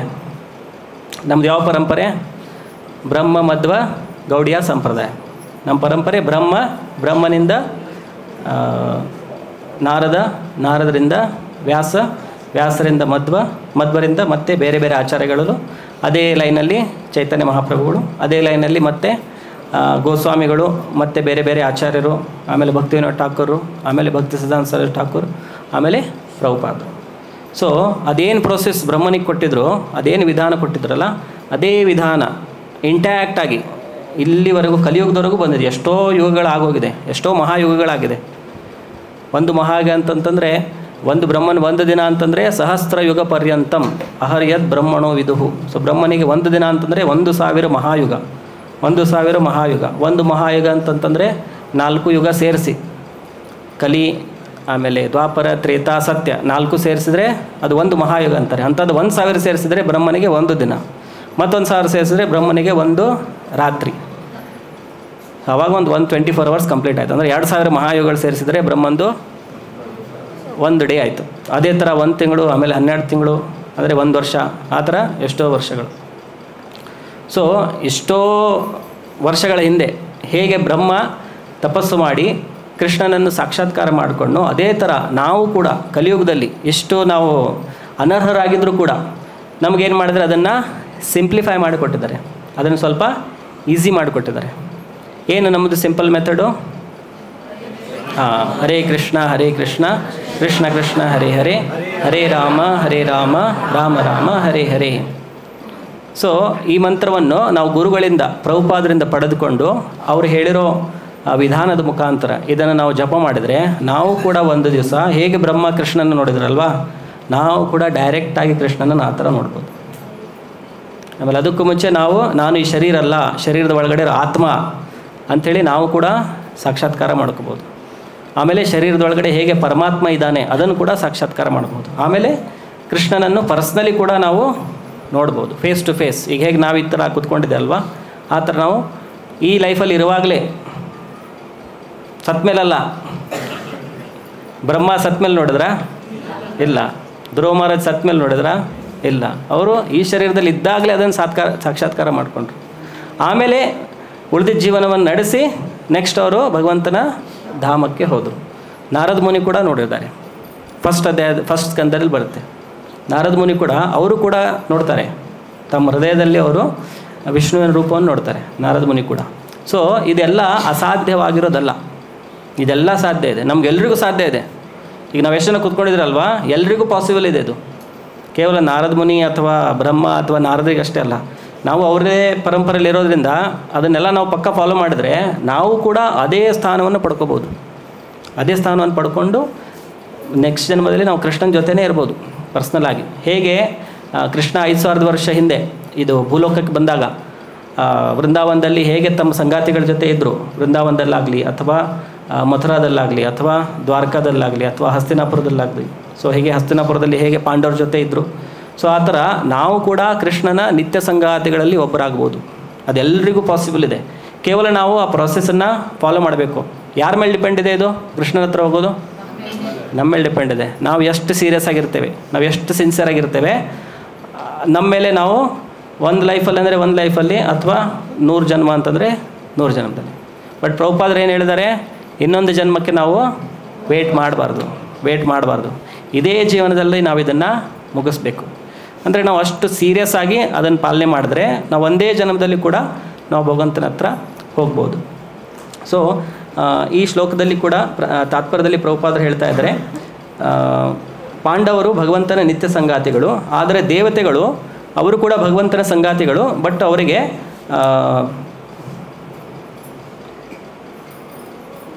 ಪರ್ಸ್ನಲ್ ಅಸೋಸಿಯೇಷನ್ ಇಲ್ಲ, ವೈಯಕ್ತಿಕ ಸಂಪರ್ಕವಿಲ್ಲ ಅವರಿಗೆ. ದೇವತೆಗಳಿದ್ದಾರಲ್ವಾ, ದೇವತೆಗಳು ಕೂಡ ಭಗವಂತನ ಭಕ್ತರೇ, ಪಾಂಡವರು ಕೂಡ ಭಗವಂತನ ಭಕ್ತರು. ಬಟ್ ದೇವತೆಗಳನ್ನು ನಾವು ಹೆಚ್ಚಾಗಿ ಕಾಮಭಕ್ತರು ಅಂತೇಳಿ ಹೇಳ್ತೇವೆ. ಅದರಲ್ಲಿ ಯಮರಾಜರು ಆ ಥರ ಕಾಮಭಕ್ತರಲ್ಲ, ಅವರು ಮಹಾಜನರಲ್ಲಿ ಒಬ್ಬರು. 12 ಮಹಾಜನಗಳ ಡಿಸ್ಕ್ರಿಪ್ಷನ್ ಇದೆ ಭಾಗವತಂದಲ್ಲಿ, ಅವರು 12 ಮಹಾಜನರಲ್ಲಿ ಒಬ್ಬರು. ಬಟ್ ಅವರು ಈ ತಾತ್ಪರ್ಯದ ಪ್ರಕಾರ ಅವರು ಭೂಲೋಕದಲ್ಲಿ ಭಗವಂತನ ಸಂಗಾತಿಗಳ ಥರ, ಅಂದರೆ ಇದು ಭೌತಿಕ ಸಂಸಾರದಲ್ಲಿ ಒಬ್ಬ ಭಗವಂತನ ಪಾರ್ಷದರು. ಸೊ ಅವರಿಗೆ ಆಲ್ವೇಸ್ ಕೃಷ್ಣನ ಸಂಪರ್ಕ, ವೈಯಕ್ತಿಕ ಸಂಪರ್ಕ ಇಲ್ಲ. ಬಟ್ ಪಾಂಡವರಿಗೆ ಕೃಷ್ಣನ ವೈಯಕ್ತಿಕ ಸಂಪರ್ಕ ಇದೆ. ಯಾಕಂದರೆ ಪರ್ಸ್ನಲಿ ಎಷ್ಟೋ ಸಲ ಹೋಗಿ ಕೃಷ್ಣ ಅವ್ರ ಜೊತೆನೇ ಇರ್ತಾರೆ, ಅವ್ರ ಜೊತೆ ಮೀಟ್ ಮಾಡ್ತಾರೆ. ಸೊ ಪಾಂಡವ್ರಿಗಿಂತನೂ ಮಿಗಿಲಾಗಿದ್ದವರು ಅಂತಂತಂದರೆ ವೈಕುಂಠವಾಸಿಗಳು. ಯಾಕಂದರೆ ಅಲ್ಲಿ ಯಾವಾಗಲೂ ಕೃಷ್ಣ ವಿಷ್ಣುವಿನ ರೂಪದಲ್ಲಿ ವೈಕುಂಠದಲ್ಲಿ ಅವ್ರ ಜೊತೆನೇ ಇರ್ತಾನೆ. ಅವ್ರಿಗಿಂತೂ ಮಿಗಿಲಾಗಿದ್ರು ಅಂತಂತಂದರೆ ಅಯೋಧ್ಯಾವಾಸಿಗಳು, ಅವ್ರಿಗಿಂತೂ ಮಿಗಿಲಾದರು ಅಂತಂದರೆ ಮಥುರಾವಾಸಿ, ದ್ವಾರಕಾವಾಸಿಗಳು, ಅವರಿಗಿಂತೂ ಮಿಗಿಲಾದು ಅಂತಂತಂದರೆ ವೃಂದಾವನ ವಾಸಿಗಳು.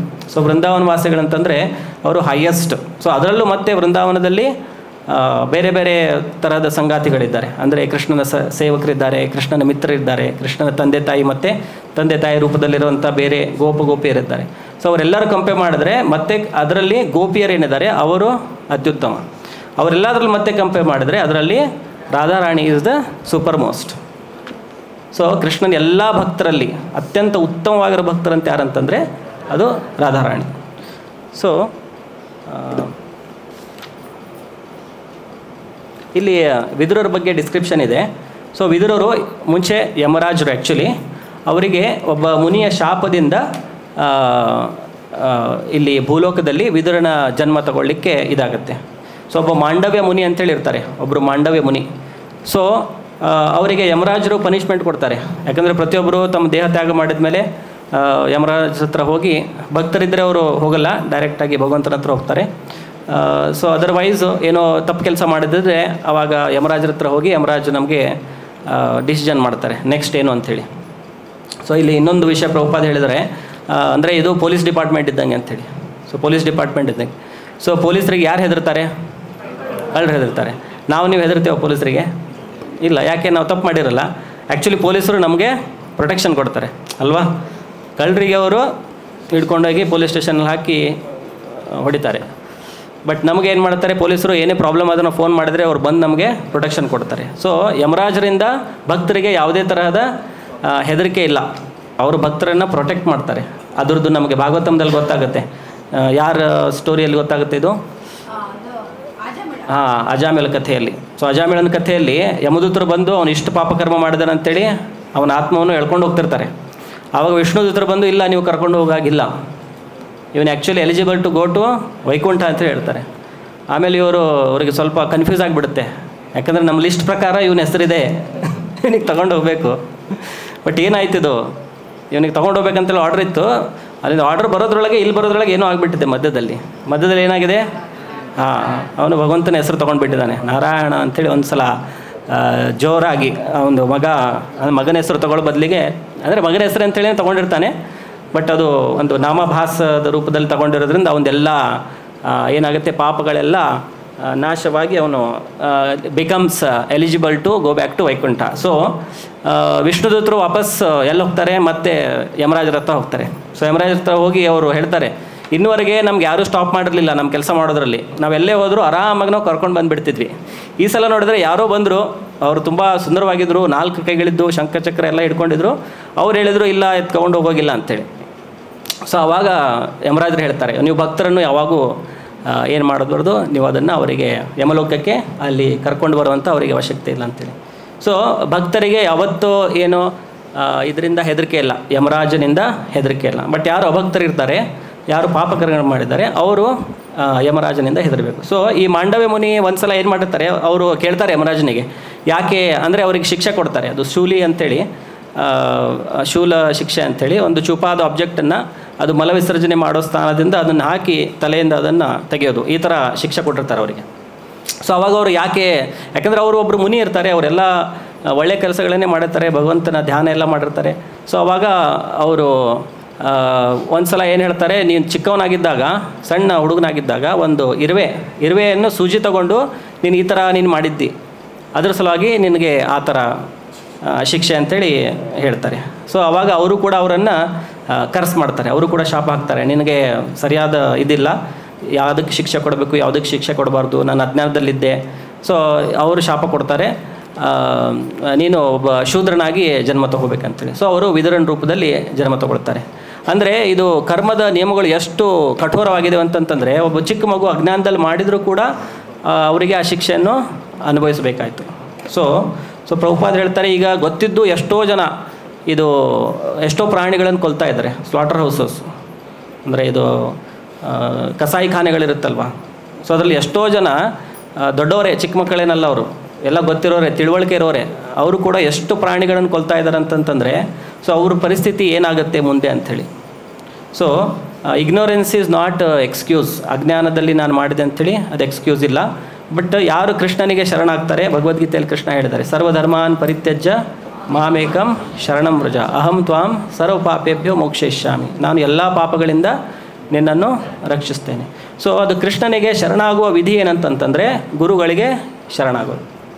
ಸೊ ನಾವು ಯಾವಾಗ ದೀಕ್ಷೆ ತಗೊಳ್ತೇವೆ, ದೀಕ್ಷೆ ಸಮಯದಲ್ಲಿ ನಾವು ಗುರುಗಳಿಗೆ ನಾವು ಪ್ರಮಾಣ ಮಾಡ್ತೇವೆ, ಇನ್ಮೇಲೆ ನಾನು ಯಾವುದೇ ಪಾಪ ಕೃತ್ಯಗಳನ್ನು ಮಾಡುವುದಿಲ್ಲ ಅಂಥೇಳಿ. ಸೊ ಅವಾಗ ಅವ್ರು ಏನು ಮಾಡ್ತಾರೆ, ಆಯಿತು ಹಿಂದಿನ ಮಾಡಿರೋ ಎಲ್ಲ ಪಾಪ ಕೃತ್ಯಗಳಿಂದ ಅದಕ್ಕೆ ನಮಗೆ ಪರಿಹಾರವನ್ನು ಕೊಡ್ತಾರೆ. ಸೊ ಅದಾದಮೇಲೆ ನಾವು ನಮ್ಮ ಜೀವನವನ್ನು ಈ ಪಾಪಗಳಿಂದ ಮುಕ್ತವಾಗಿಟ್ಟರೆ ನಾವು ಯಾವಾಗಲೂ ಶುದ್ಧವಾಗಿಯೇ ಇರ್ತೇವೆ.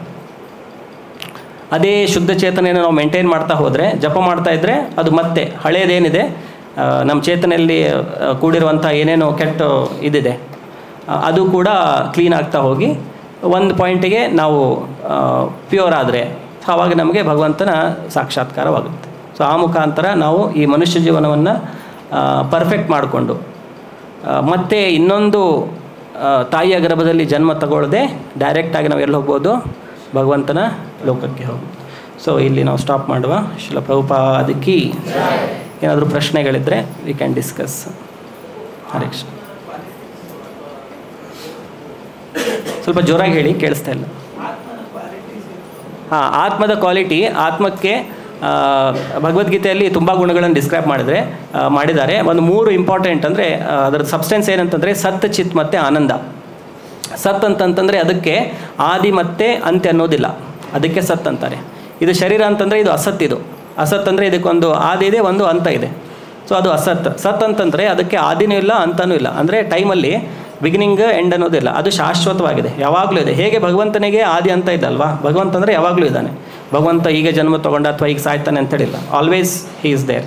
ಸೊ ಅದೇ ಥರ ಆತ್ಮ ಕೂಡ ಭಗವಂತ ಹೇಗೆ ನಿರಂತರವಾಗಿದ್ದಾನೆ, ಅದೇ ಥರ ಆತ್ಮ ಕೂಡ ನಿರಂತರವಾಗಿದೆ. ಸೊ ಇದು ಸತ್, ಇದು ಒಂದು ಕ್ವಾಲಿಟಿ. ಚಿತ್ ಅಂತಂದರೆ ಅದು ಕಾನ್ಷಿಯಸ್ನೆಸ್, ಅದರಲ್ಲಿ ಚೇತನ ಇದೆ ಮತ್ತು ಜ್ಞಾನ ಇದೆ. ಈಗ ಈ ಟೇಬಲಲ್ಲಿ ಇದರಲ್ಲಿ ಚೇತನ ಇಲ್ಲ, ಭೌತಿಕ ವಸ್ತುಗಳಲ್ಲಿ ಚೇತನ ಇಲ್ಲ, ಬಟ್ ಆತ್ಮಕ್ಕೆ ಚೇತನ ಇದೆ. ಅಂದರೆ ಈ ಶರೀರದಲ್ಲಿ ಆ್ಯಕ್ಚುಲಿ ಚೇತನ ಇಲ್ಲ.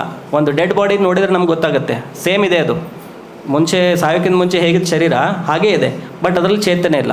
ಯಾಕೆ ಚೇತನ ಇಲ್ಲ? ಆ ಚೇತನ ಇರುವಂಥ ಆತ್ಮ ಏನಾಗಿದೆ, ಅದು ಶರೀರವನ್ನು ಬಿಟ್ಟು ಹೋಗಿದೆ. ಅಂದರೆ ಶರೀರ ಜಡ ಇದೆ, ಶರೀರದಲ್ಲಿ ಚೇತನ ಇಲ್ಲ, ಆತ್ಮಕ್ಕೆ ಚೇತನ ಇದೆ.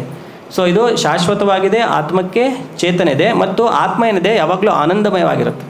ಸತ್, ಚಿತ್ ಮತ್ತು ಆನಂದ, ಇದು ಭಗವಂತನ ಗುಣಗಳು. ಆ್ಯಕ್ಚುಲಿ ಸಚ್ಚಿದಾನಂದ ಏನಿದೆ ಅಲ್ಲ, ಇದು ಭಗವಂತನ ಗುಣಗಳು. ನಾವು ಭಗವಂತನ ಅಂಶ ಆಗಿರೋದ್ರಿಂದ ನಮ್ಮಲ್ಲಿ ಕೂಡ ಅದೇ ಗುಣಗಳಿದೆ, ಸಚ್ಚಿದಾನಂದ ಗುಣನೇ ಇದೆ. ಬಟ್ ನಾವು ತುಂಬ ಮೈನ್ಯೂಟ್, ಒಂದು ಪಾರ್ಟಿಕಲ್ ಇದ್ದಂಗೆ.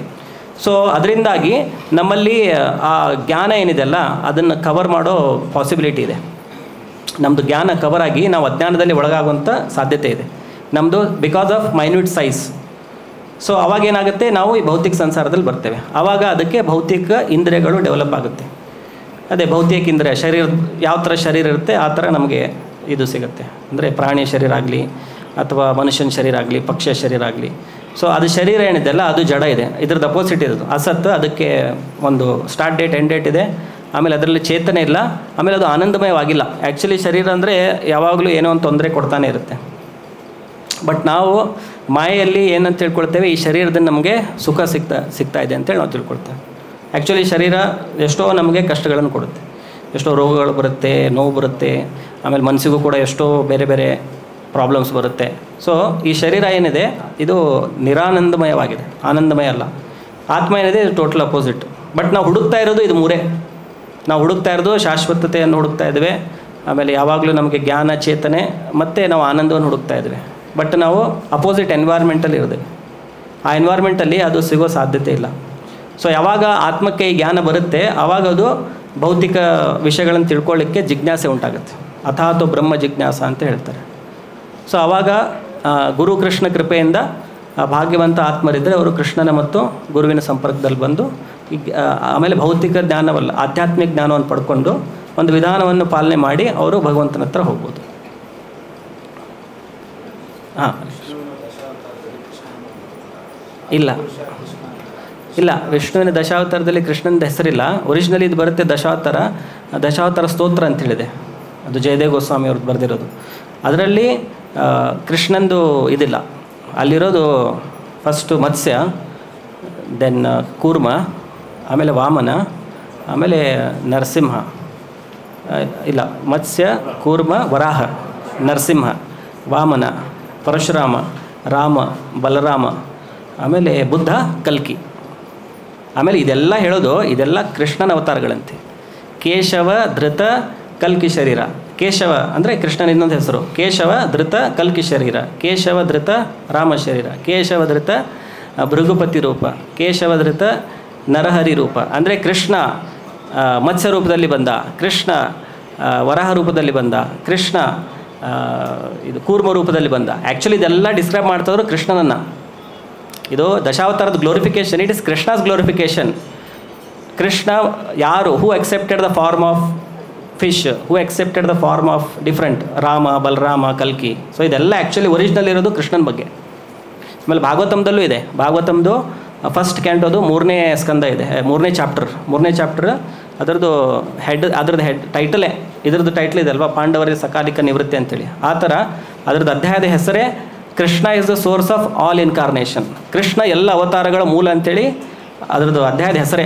ಆಮೇಲೆ ಅದರಲ್ಲಿ ಎಲ್ಲ ಡಿಸ್ಕ್ರೈಬ್ ಮಾಡ್ತಾರೆ. ಬೇರೆ ಬೇರೆ ಇಲ್ಲಿ 10 ಅವತಾರಗಳ ವರ್ಣನೆ ಇದೆ, ಅಲ್ಲಿ ಆಲ್ಮೋಸ್ಟ್ ಒಂದು 25-26 ಏನೋ ಇದೆ. ಅದೆಲ್ಲ ಆದಮೇಲೆ ಲಾಸ್ಟಿಗೆ ಏನು ಹೇಳ್ತಾರೆ? ಏತೇಚಾಂಶ ಕಲಾಪಂ ಸಹ ಕೃಷ್ಣಸ್ತು ಭಗವಾನ್ ಸ್ವಯಂ. ಇದೆಲ್ಲ ಹೇಳಿ ಇಲ್ಲಿವರೆಗೆ ನಾನು ಏನೇನು ಹೇಳಿದ್ದೇನಲ್ಲ, ಅದೆಲ್ಲ ಕೃಷ್ಣನ ಬೇರೆ ಬೇರೆ ಅವತಾರಗಳು, ಬಟ್ ಕೃಷ್ಣನೇ ಸ್ವಯಂ ಭಗವಾನ್ ಅಂತೇಳಿ ಹೇಳಿದೆ. ಆಮೇಲೆ ಬ್ರಹ್ಮ ಸಂಹಿತಾದಲ್ಲೂ ಇದೆ, ಈಶ್ವರ ಪರಮ ಕೃಷ್ಣ ಸಚ್ಚಿದಾನಂದ ವಿಗ್ರಹ ಅಂತೇಳಿ. ಅಂದರೆ ಸುಪ್ರೀಂ ಕಂಟ್ರೋಲರ್ ಇಸ್ ಕೃಷ್ಣ. ಆಮೇಲೆ ಭಗವದ್ಗೀತೆಯಲ್ಲಿ ಕೃಷ್ಣ ಹೇಳ್ತಾರೆ, ಮತ್ತಃ ಪರತರಂ ನಾಣ್ಯತ್ ಕಿಂಚಿದಸ್ತಿ ಧನಂಜಯ, ನನಗಿಂತ ಮಿಗಿಲಾಗಿ ಯಾರೂ ಇಲ್ಲ ಅಂತೇಳಿ.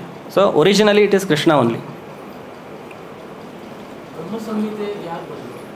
ಬ್ರಹ್ಮ ಸಂಹಿತೆ ಬ್ರಹ್ಮ ಹೇಳಿರೋದು, ಅದು ಬ್ರಹ್ಮನ ಪ್ರೇಯರ್ಸ್. ಅದು ಬ್ರಹ್ಮ ಸಂಹಿತೆ, ಅದು ಆ್ಯಕ್ಚುಲಿ ಬಿಗ್ ಚಾಪ್ಟರ್. ಅದ್ರ ಮಧ್ಯದಲ್ಲಿ ಪ್ರೇಯರ್ಸ್ ಬರುತ್ತೆ. ಆ್ಯಕ್ಚುಲಿ ಅದ್ರ ಬಿಗಿನಿಂಗ್ ಎಲ್ಲ ಡಿಸ್ಕ್ರಿಪ್ಷನ್ಸ್ ಇದೆ. ಇದೆಲ್ಲ ಶಾಸ್ತ್ರಗಳು ಒರಿಜಿನಲಿ ಬಂದಿರೋದು, ಅದನ್ನೆಲ್ಲ ರೈಟಿಂಗಲ್ಲಿ ಮಾಡಿರೋದು ವ್ಯಾಸದೇವರು. ಎಲ್ಲ ಶಾಸ್ತ್ರಗಳನ್ನು ರೈಟಿಂಗಲ್ಲಿ ಬರೆದಿರೋದು ವೇದವ್ಯಾಸರೇ.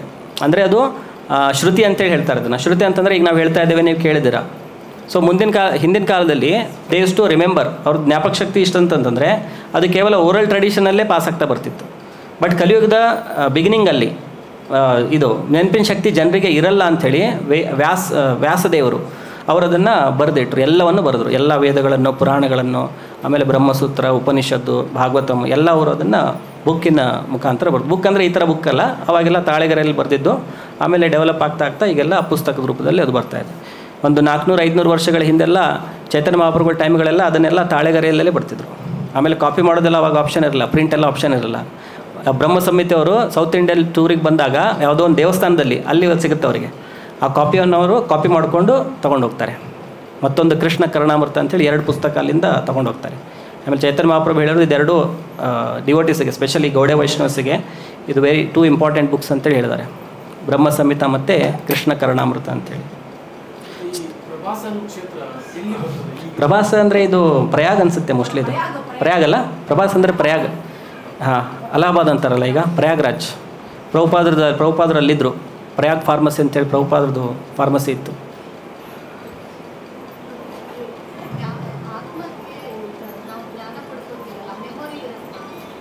ಹಾಂ ಇರುತ್ತೆ, ಬಟ್ ಅದನ್ನು ಮರೆಯೋ ಚಾನ್ಸಸ್ ಇದೆ. ಇದರಲ್ಲಿ ಹೇಳಿದಾರಲ್ವ ಲಾಸ್ಟಲ್ಲಿ, ಆದರೆ ಅದು ಅತಿ ಸೂಕ್ಷ್ಮ ಅಂಶಗಳಾದುದರಿಂದ ಸಂಗಾತಿಗಳು ತಮ್ಮ ಆ ಅವತಾರ ಘಟನೆಗಳನ್ನು ಮರೆತು ಬಿಡೋರು. ಅಂದರೆ ಆತ್ಮ ಮರೆಯೋ ಚಾನ್ಸಸ್ ಇದೆ. ಈಗ ನಮಗೆ ಎಷ್ಟೋ ವಿಚಾರಗಳು ನೆನಪಿಲ್ಲ. ಈಗ ನಾನು ತಾಯಿ ಹೊಟ್ಟೆಲಿದ್ದೆ ಅಂಥೇಳಿ ನಮ್ಗೆ ನೆನಪಿಲ್ಲ ಅಲ್ವಾ.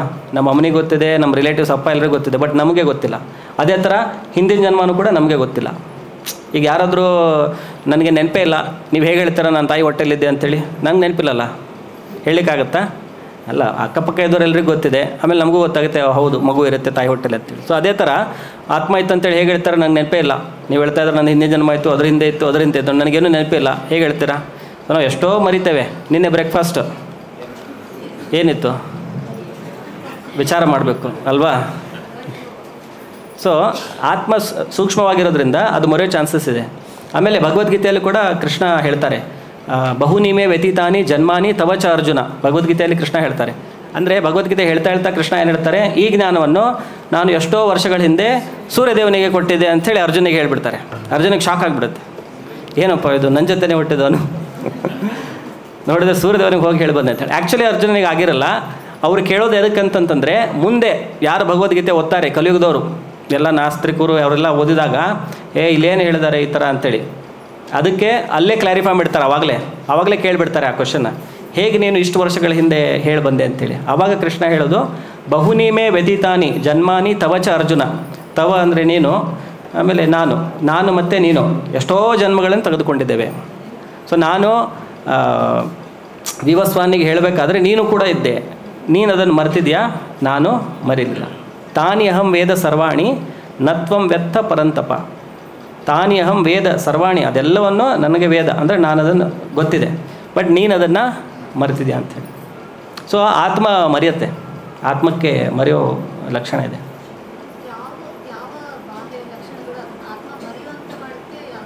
ಅದು ಸೈಜ್ ಅದ್ರದ್ದು ಮೈನ್ಯೂಟು, ಅದು ಅಲ್ಟಿಮೇಟ್ಲಿ ಕೃಷ್ಣ ಭಗವದ್ಗೀತೆಯಲ್ಲಿ ಹೇಳ್ತಾರೆ, ಮತ್ತಃ ಸ್ಮೃತಿ ಜ್ಞಾನಂ ಅಪೋಹನಂ ಚ.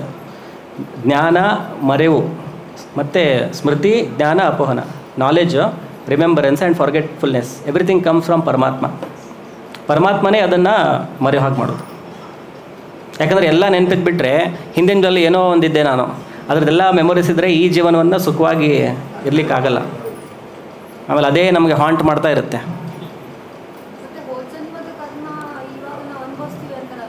ಹೌದು, ಹಾಂ,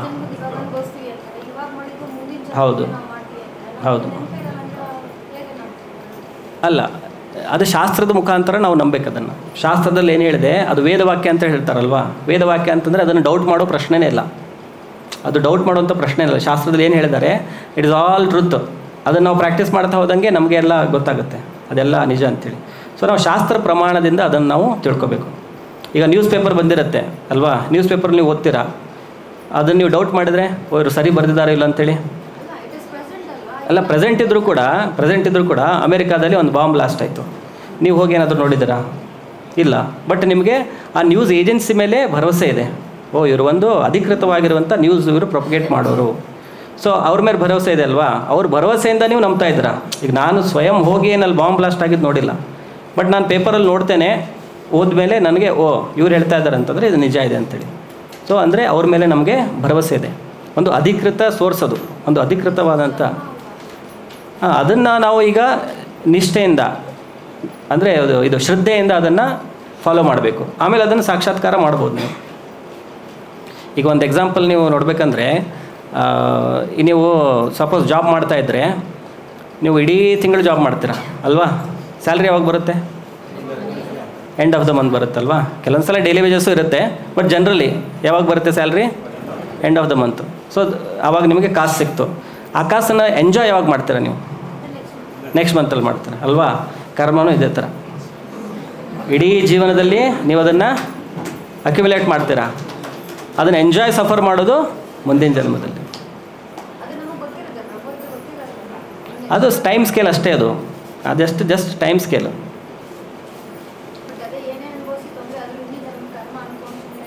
ಸುಮ್ಮನೆ ಇರೋದಲ್ಲ, ಕರ್ಮ ಇದೆ ಸುಮ್ಮನೆ ಇರೋದಲ್ಲ, ನಾವು ಅದನ್ನು ತಿಳ್ಕೋಬೇಕು. ಈಗ ಶರೀರ ಬದಲಾಗ್ತಾ ಇದೆ, ಅದು ಗ್ಯಾರಂಟಿನಾ? ಶರೀರ ಬದಲಾಗ್ತಾ ಇದೆ, ಅದು ಡೌಟ್ ಇದೆ ನಿಮಗೆ? ಇಲ್ಲ. ಬಟ್ ನೀವು ಬದಲಾಗ್ತಾ ಇಲ್ಲ, ನಾನು ಅದೇ ವ್ಯಕ್ತಿ ಅಂತ ಹೇಳಿ ಗೊತ್ತಿದೆ ಅಲ್ವಾ, ನಾನು ಸೇಮ್ ಪರ್ಸನ್, ಬಟ್ ಶರೀರ ಬದಲಾಗ್ತಾ ಇದೆ. ಅಂದರೆ ನೀವು ಬೇರೆದು, ಶರೀರ ಬೇರೆದು. ಇದರಲ್ಲಿ ಏನಾದರೂ ಡೌಟ್ ಇದೆಯಾ? ಸೊ ಹೇಗೆ ನಾನು ಇಷ್ಟು ದಿವಸ ಕಳೆದರೂ ನಾನಿದ್ದೇನೆ, ಶರೀರ ಚೇಂಜ್ ಆಗಿದೆ, ನಾನಿದ್ದೇನೆ, ಶರೀರ ಚೇಂಜ್ ಆಗಿದೆ.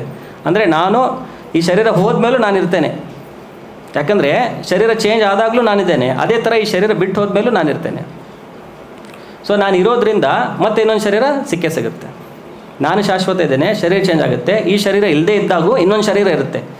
ಈಗ ನಿಮ್ಮದು ಮಗುವಿನ ಶರೀರ ಇಲ್ಲ, ಮಗುವಿನ ಶರೀರ ಇದೆ ಆಗ ಇಲ್ಲ, ಮಗುವಿನ ಶರೀರ ಹೋಯಿತು, ಬಟ್ ಇನ್ನೊಂದು ಶರೀರ ಇದೆ ಅಲ್ವಾ. ಈಗ ಅದೇ ಥರ ಈ ಶರೀರ ಹೋದಾಗ ಕೂಡ ಇನ್ನೊಂದು ಶರೀರ ಇರುತ್ತೆ. ಸೊ ಯಾವ ಬೇಸಿಸ್ ಮೇಲೆ ಇರುತ್ತೆ?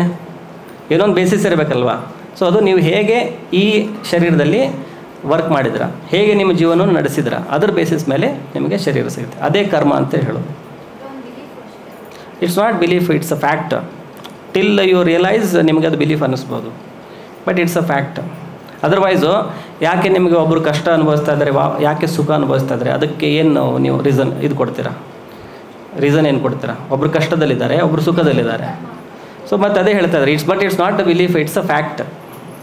ಅದೊಂದು ನಂಬಿಕೆ ಅಲ್ಲ, ಅದು ಒಂದು ಅಸ್ತಿತ್ವದಲ್ಲಿರುವಂಥ ಅದು ವಿಷಯ. ಓಕೆ, ಮತ್ತೇನಾದ್ರು ಕೇಳಿ? ಹೌದು ಹೌದು ಹೌದು. ಅದಕ್ಕೆ ಇದರಲ್ಲಿ ಚೈತನ್ಯ ಚರಿತಾಮೃತದಲ್ಲಿ ಎಕ್ಸಾಂಪಲ್ ಏನು ಕೊಟ್ಟಿದ್ದಾರೆ ಅಂತಂದರೆ, wet stool, dry stool. Wet stool, dry stool. Stool ಅಂತಂದರೆ ಮಲ ಮಾಡಿರೋದು. ಅದು ಕೆಲವೊಂದು ಸಲ ವೆಟ್ ಇರುತ್ತೆ, ಸ್ವಲ್ಪ ಆದಮೇಲೆ ಅದು ಡ್ರೈ ಆಗುತ್ತೆ ಅಲ್ವಾ, ಒಣಗೋಗುತ್ತೆ. ಅಥವಾ ಸಗಣಿ ಅಂದ್ಕೊಳ್ಳಿ,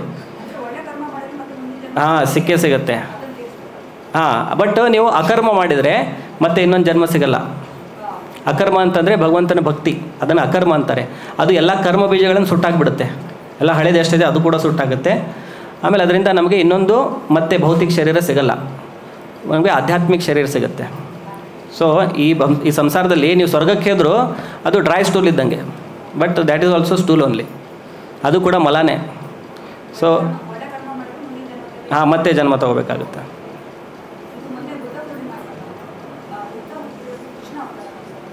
ಎಸ್ ಇಲ್ಲ, ಹಾಗೇನಿಲ್ಲ. ಬುದ್ಧ ಒಬ್ಬರೇ ಬುದ್ಧ ಇರೋದು, ಎರಡು ಬುದ್ಧ ಇಲ್ಲ. ಅದು ಎಕ್ಸಾಕ್ಟ್ಲಿ ಅದೇ ಬುದ್ಧ ಪೂರ್ಣಿಮಾ. ಯಾಕಂದರೆ ನಾವು ಜನರಲಿ ವೈಷ್ಣವಾಸ ಬುದ್ಧ ಪೂರ್ಣಿಮಾ ಸೆಲೆಬ್ರೇಟ್ ಮಾಡಲ್ಲ, but Buddha is only one Buddha. ಅದು ಕೃಷ್ಣನ ಅವತಾರ, ಅದು ಕಲಿಯುಗದ ಬಿಗಿನಿಂಗಲ್ಲಿ ಬರುತ್ತೆ ಅಂಥೇಳಿ ಭಾಗವತಂದಲ್ಲಿ ಮುಂಚೆನೇ ಹೇಳಿದ್ದಾರೆ. ಆಮೇಲೆ ಅವರು ನಾಸ್ತಿಕವಾದವನ್ನು ಪ್ರೊಪಗೇಟ್ ಮಾಡ್ತಾರೆ ಅಂತೇಳಿ ಕೂಡ ಹೇಳಿದ್ದಾರೆ. ಅದು ಒಂದು ಕಾರಣ ಇದಕ್ಕೆ, ಯಾಕೆ ಅವರು ಅದನ್ನು ಮಾಡ್ತಾರೆ ಅಂಥೇಳಿ.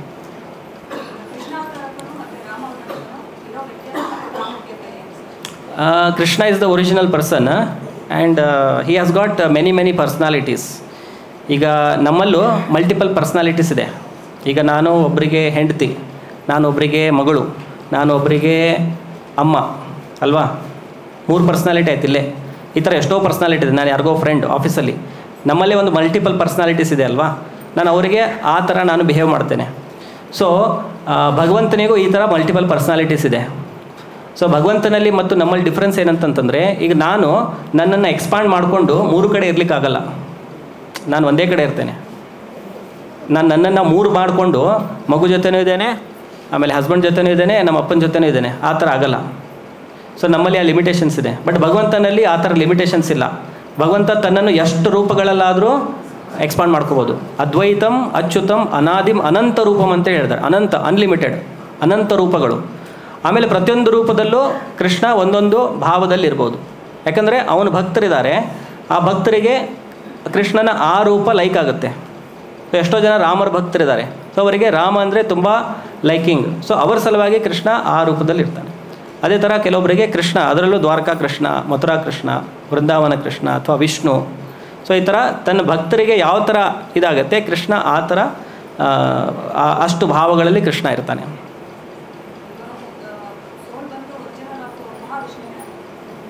ಒರಿಜಿನಲ್ ಇಲ್ಲ, ಕೃಷ್ಣನಿಂದ ಬಲರಾಮನಿಂದ ಚತುರ್ವ್ಯೂಹ. ಅದಾದಮೇಲೆ ಮಹಾವಿಷ್ಣು ಬರ್ತಾರೆ. ಅದಾದಮೇಲೆ ಮಹಾವಿಷ್ಣು ಬರ್ತಾರೆ. ಇದೆಲ್ಲ ಬ್ರಹ್ಮ ಸಂಹಿತೆದ ಇದೆಲ್ಲ ಡಿಸ್ಕ್ರಿಪ್ಷನ್ ಇದೆ. ವಿಷ್ಣುರ್ ಮಹಾಂಸ ಇಹ ಯಸ್ಯ ಕಲಾ ವಿಶೇಷ. ಮಹಾವಿಷ್ಣು ಕೃಷ್ಣನ ಒಂದು ಕಲಾ ವಿಶೇಷ ಅಂಥೇಳಿ, ಒಂದು ಭಾಗದ ಭಾಗ ಅಂಥೇಳಿ. ಮೋಕ್ಷ ಸಾರಿ ಗೊತ್ತಾಗಲಿಲ್ಲ. Ranganatha is also Vishnu form. Actually ಅವರು ಕೃಷ್ಣ ಮತ್ತು ವಿಷ್ಣುವಿನಲ್ಲಿ ಶಕ್ತಿಯಲ್ಲಿ ಏನೂ ಅಂತರ ಇಲ್ಲ, ಸೇಮ್ ಶಕ್ತಿಯಲ್ಲಿ ಏನೂ ಅಂತರ ಇಲ್ಲ. But still Krishna is the origin. ಈಗ ವಿಷ್ಣು ಕಡಿಮೆ, ಕೃಷ್ಣ ಮೇಲೆ ಅಂತೇಳಿಲ್ಲ. ಕೃಷ್ಣನಲ್ಲಿ ಕೆಲವೊಂದು ಎಕ್ಸ್ಟ್ರಾ ಗುಣಗಳಿದೆ. ಅಂದರೆ ಕೃಷ್ಣ ಯಾವಾಗಲೂ ಲೀಲೆಗಳನ್ನು ಮಾಡ್ತಾ ಇರ್ತಾನೆ. ನೀವು ವಿಷ್ಣುವಿನಲ್ಲಿ ಇದನ್ನು ಕಾಣಲ್ಲ. ಕೃಷ್ಣನನ್ನು ಲೀಲಾ ಪುರುಷೋತ್ತಮ ಅಂತ ಹೇಳಿದೆ. ಯಾವಾಗಲೂ ಕೃಷ್ಣ ತನ್ನ ಭಕ್ತರ ಜೊತೆ ವೃಂದಾವನ ಆಗಲಿ ಎಲ್ಲ ಏನೋ ಒಂದು ಕಡೆ ಲೀಲೆಗಳನ್ನು ಮಾಡ್ತಾ ಇರ್ತಾನೆ. But Mahavishnu he is lying in the ocean, ಕಾರಣ ಓಷನ್. ಸೊ ಇದರಲ್ಲಿ ಕೃಷ್ಣನಲ್ಲಿ ಕೆಲವೊಂದು ಎಕ್ಸ್ಟ್ರಾ ಗುಣಗಳಿದೆ. ಅದು ನೀವು ಭಕ್ತರ ಸಾಮೃತ ಸಿಂಧು ಅಲ್ಲೆಲ್ಲ ಓದಿದರೆ ಅದು ಗೊತ್ತಾಗುತ್ತೆ. ಅವ್ರೇನೋ ಕೇಳಿದ್ರು, ಇಲ್ಲ ಅಲ್ಲಿ ತೋರಿಸ್ತಾರೆ. ಬಟ್ ಆ್ಯಕ್ಚುಲಿ ಬ್ರಹ್ಮ ಅಷ್ಟು ವಯಸ್ಸಾಗಿಲ್ಲ. ಬ್ರಹ್ಮ ಇಸ್ ಸ್ಟಿಲ್ ಯಂಗ್. ಈಗ ನಾವು ಶಾಸ್ತ್ರದ ಪ್ರಕಾರ ನೋಡಿದ್ರೆ ಈಸ್ ಸ್ಟಿಲ್ ಯಂಗ್. ಈಗ ಜನರಿಗೆ ಎಲ್ಲ ಇನ್ಫಾರ್ಮೇಷನ್ ಗೊತ್ತಿಲ್ಲಲ್ವಾ. ಸೊ ಅದಕ್ಕೆ ಅವ್ರು ಎಷ್ಟೋ ವರ್ಷದ ಹಿಂದೆ ಬ್ರಹ್ಮ ಜನ್ಮ ತಗೊಳ್ಳೋದ್ರಿಂದ ಈಗೆಲ್ಲ ಮುದುಕಾಗಿ ಎಲ್ಲ ವೈಟ್ ಆಗಿರ್ಬೇಕಂತೇಳಿ.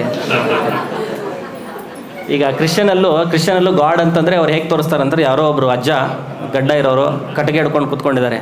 ಅಂದರೆ ಬೇರೆ ಧರ್ಮಗಳಲ್ಲಿ ಭಗವಂತನ ಪ್ರಜ್ಞೆ ಏನಂತಂದರೆ, ಭಗವಂತ ಶಿಕ್ಷೆ ಕೊಡ್ತಾನೆ ಅಲ್ವಾ. ನೀವು ತಪ್ಪು ಮಾಡಿದ್ರೆ ಭಗವಂತ ಕಟ್ಟಿಗೆ ಹಿಡ್ಕೊಂಡು ಕೂತ್ಕೊಂಡಿದ್ದಾನೆ, ಏನೋ ತಪ್ಪು ಮಾಡಿದ್ರೆ ಹೊಡೆದು ಬಿಡ್ತಾನೆ.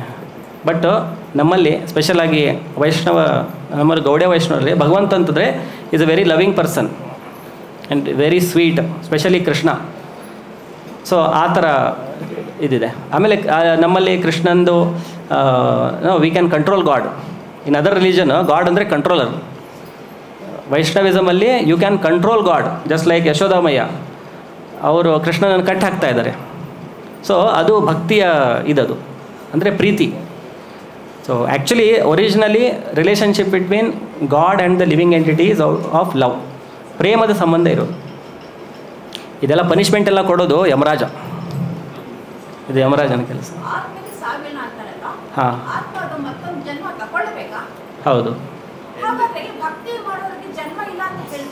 ಜನ್ಮ ಅಂತಂತಂದರೆ ಅವ್ರು ಆಧ್ಯಾತ್ಮಿಕ ಲೋಕಕ್ಕೆ ಹೋಗ್ತಾರೆ, ಅವ್ರದ್ದು ಅಸ್ತಿತ್ವ ನಾಶವಾಗಲ್ಲ. ಹಾಂ, ಇರುತ್ತೆ. ಅದು ಆತ್ಮನೇ ಡೆವಲಪ್ ಆಗುತ್ತೆ. ಆತ್ಮನೇ ಅದು ಭಗವಂತನ ಸಂಬಂಧದ ಪ್ರಕಾರ ಶರೀರ ಅದಕ್ಕೆ ಅದು ಡೆವಲಪ್ ಆಗುತ್ತೆ. ಆತ್ಮಕ್ಕೆ ಎಲ್ಲ ಇಂದ್ರಿಯಗಳಿದೆ, ಅದಕ್ಕೆ ಒಂದು ರೂಪ ಇದೆ. ಬಟ್ ಇಲ್ಲಿ ಭೌತಿಕ ಸಂಸಾರದಲ್ಲಿ ಬಂದಾಗ ಅದು ಕವರ್ ಆಗಿರುತ್ತೆ ಇದರಿಂದ. ಈಗ ಹೇಗೆ ನಮಗೆ ಇದು ಶರ್ಟ್ ಇದೆ ಅಲ್ವಾ, ಇದ್ರ ಒಳಗಡೆ ಕೈ ಇದೆ, ಶರ್ಟಿಗೂ ಕೈ ಇದೆ ಅಲ್ವಾ. ಇದನ್ನ ಶರ್ಟ್ ಹಿಂಗೆ ತೆಗೆದು ಹ್ಯಾಂಗ್ ಮಾಡಿದರೆ ಅದು ನಿಮ್ಗೆ 2 ಕೈ ಕಾಣುತ್ತಲ್ವಾ. ಸೊ ಶರ್ಟಿಗೆ ಕೈ ಅದಕ್ಕಿದೆ, ಯಾಕಂದರೆ ನನಗೆ ಕೈ ಇದೆ. ನನಗೆ ಕೈ ಇರೋದ್ರಿಂದ ಶರ್ಟಿಗೂ ಕೈ ಇದೆ. ಅದೇ ಥರ ಈ ಭೌತಿಕ ಶರೀರಕ್ಕೆ ಇಂದ್ರಿಯಗಳಿದೆ ಅಲ್ವಾ. ಕಣ್ಣಿದೆ, ಕಿವಿ ಇದೆ, ಮೂಗಿದೆ, ನಾಲಿಗೆ ಇದೆ. ಅದು ಎಲ್ಲದರಲ್ಲೂ ಕಾಣುತ್ತೆ ನಿಮಗೆ ಅಲ್ವಾ. ಪ್ರಾಣಿಗಳಲ್ಲಿದೆ, ಪಕ್ಷಿಗಳಲ್ಲಿದೆ, ನೀರಿನಲ್ಲಿ, ಎಲ್ಲದರಲ್ಲೂ ನಿಮಗೆ ಇಂದ್ರಿಯಗಳು ಕಾಮನ್ ಅಲ್ವಾ. ಸೊ ಈ ದೇಹಕ್ಕೆ, ಭೌತಿಕ ದೇಹಕ್ಕೆ ಇಂದ್ರಿಯ ಅದಕ್ಕಿದೆ, ಯಾಕಂದರೆ ಆತ್ಮಕ್ಕೆ ಇಂದ್ರಿಯ ಇದೆ. ಆತ್ಮಕ್ಕೆ ಇಂದ್ರಿಯಗಳಿರೋದ್ರೆ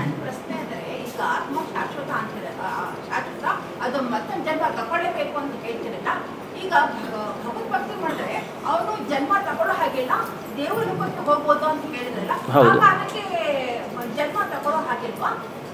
ಇಲ್ಲ, ಅದು ಜನ್ಮ ಅಂತೇಳಿ ಹೇಳಲ್ಲ. ಅಂದರೆ ಅಲ್ಲಿ ಜನ್ಮ ಅಂತಂದರೆ ನಿಮ್ಮ ಅರ್ಥ ಏನು? ವಾಟ್ ಈಸ್ ಜನ್ಮ? ಓಕೆ, ವೇಟ್ ಮಾಡ್ತಾ ಇದ್ದಾರೆ. ಶ್ರೀಮದ್ ಭಾಗವತಂ ಕಿ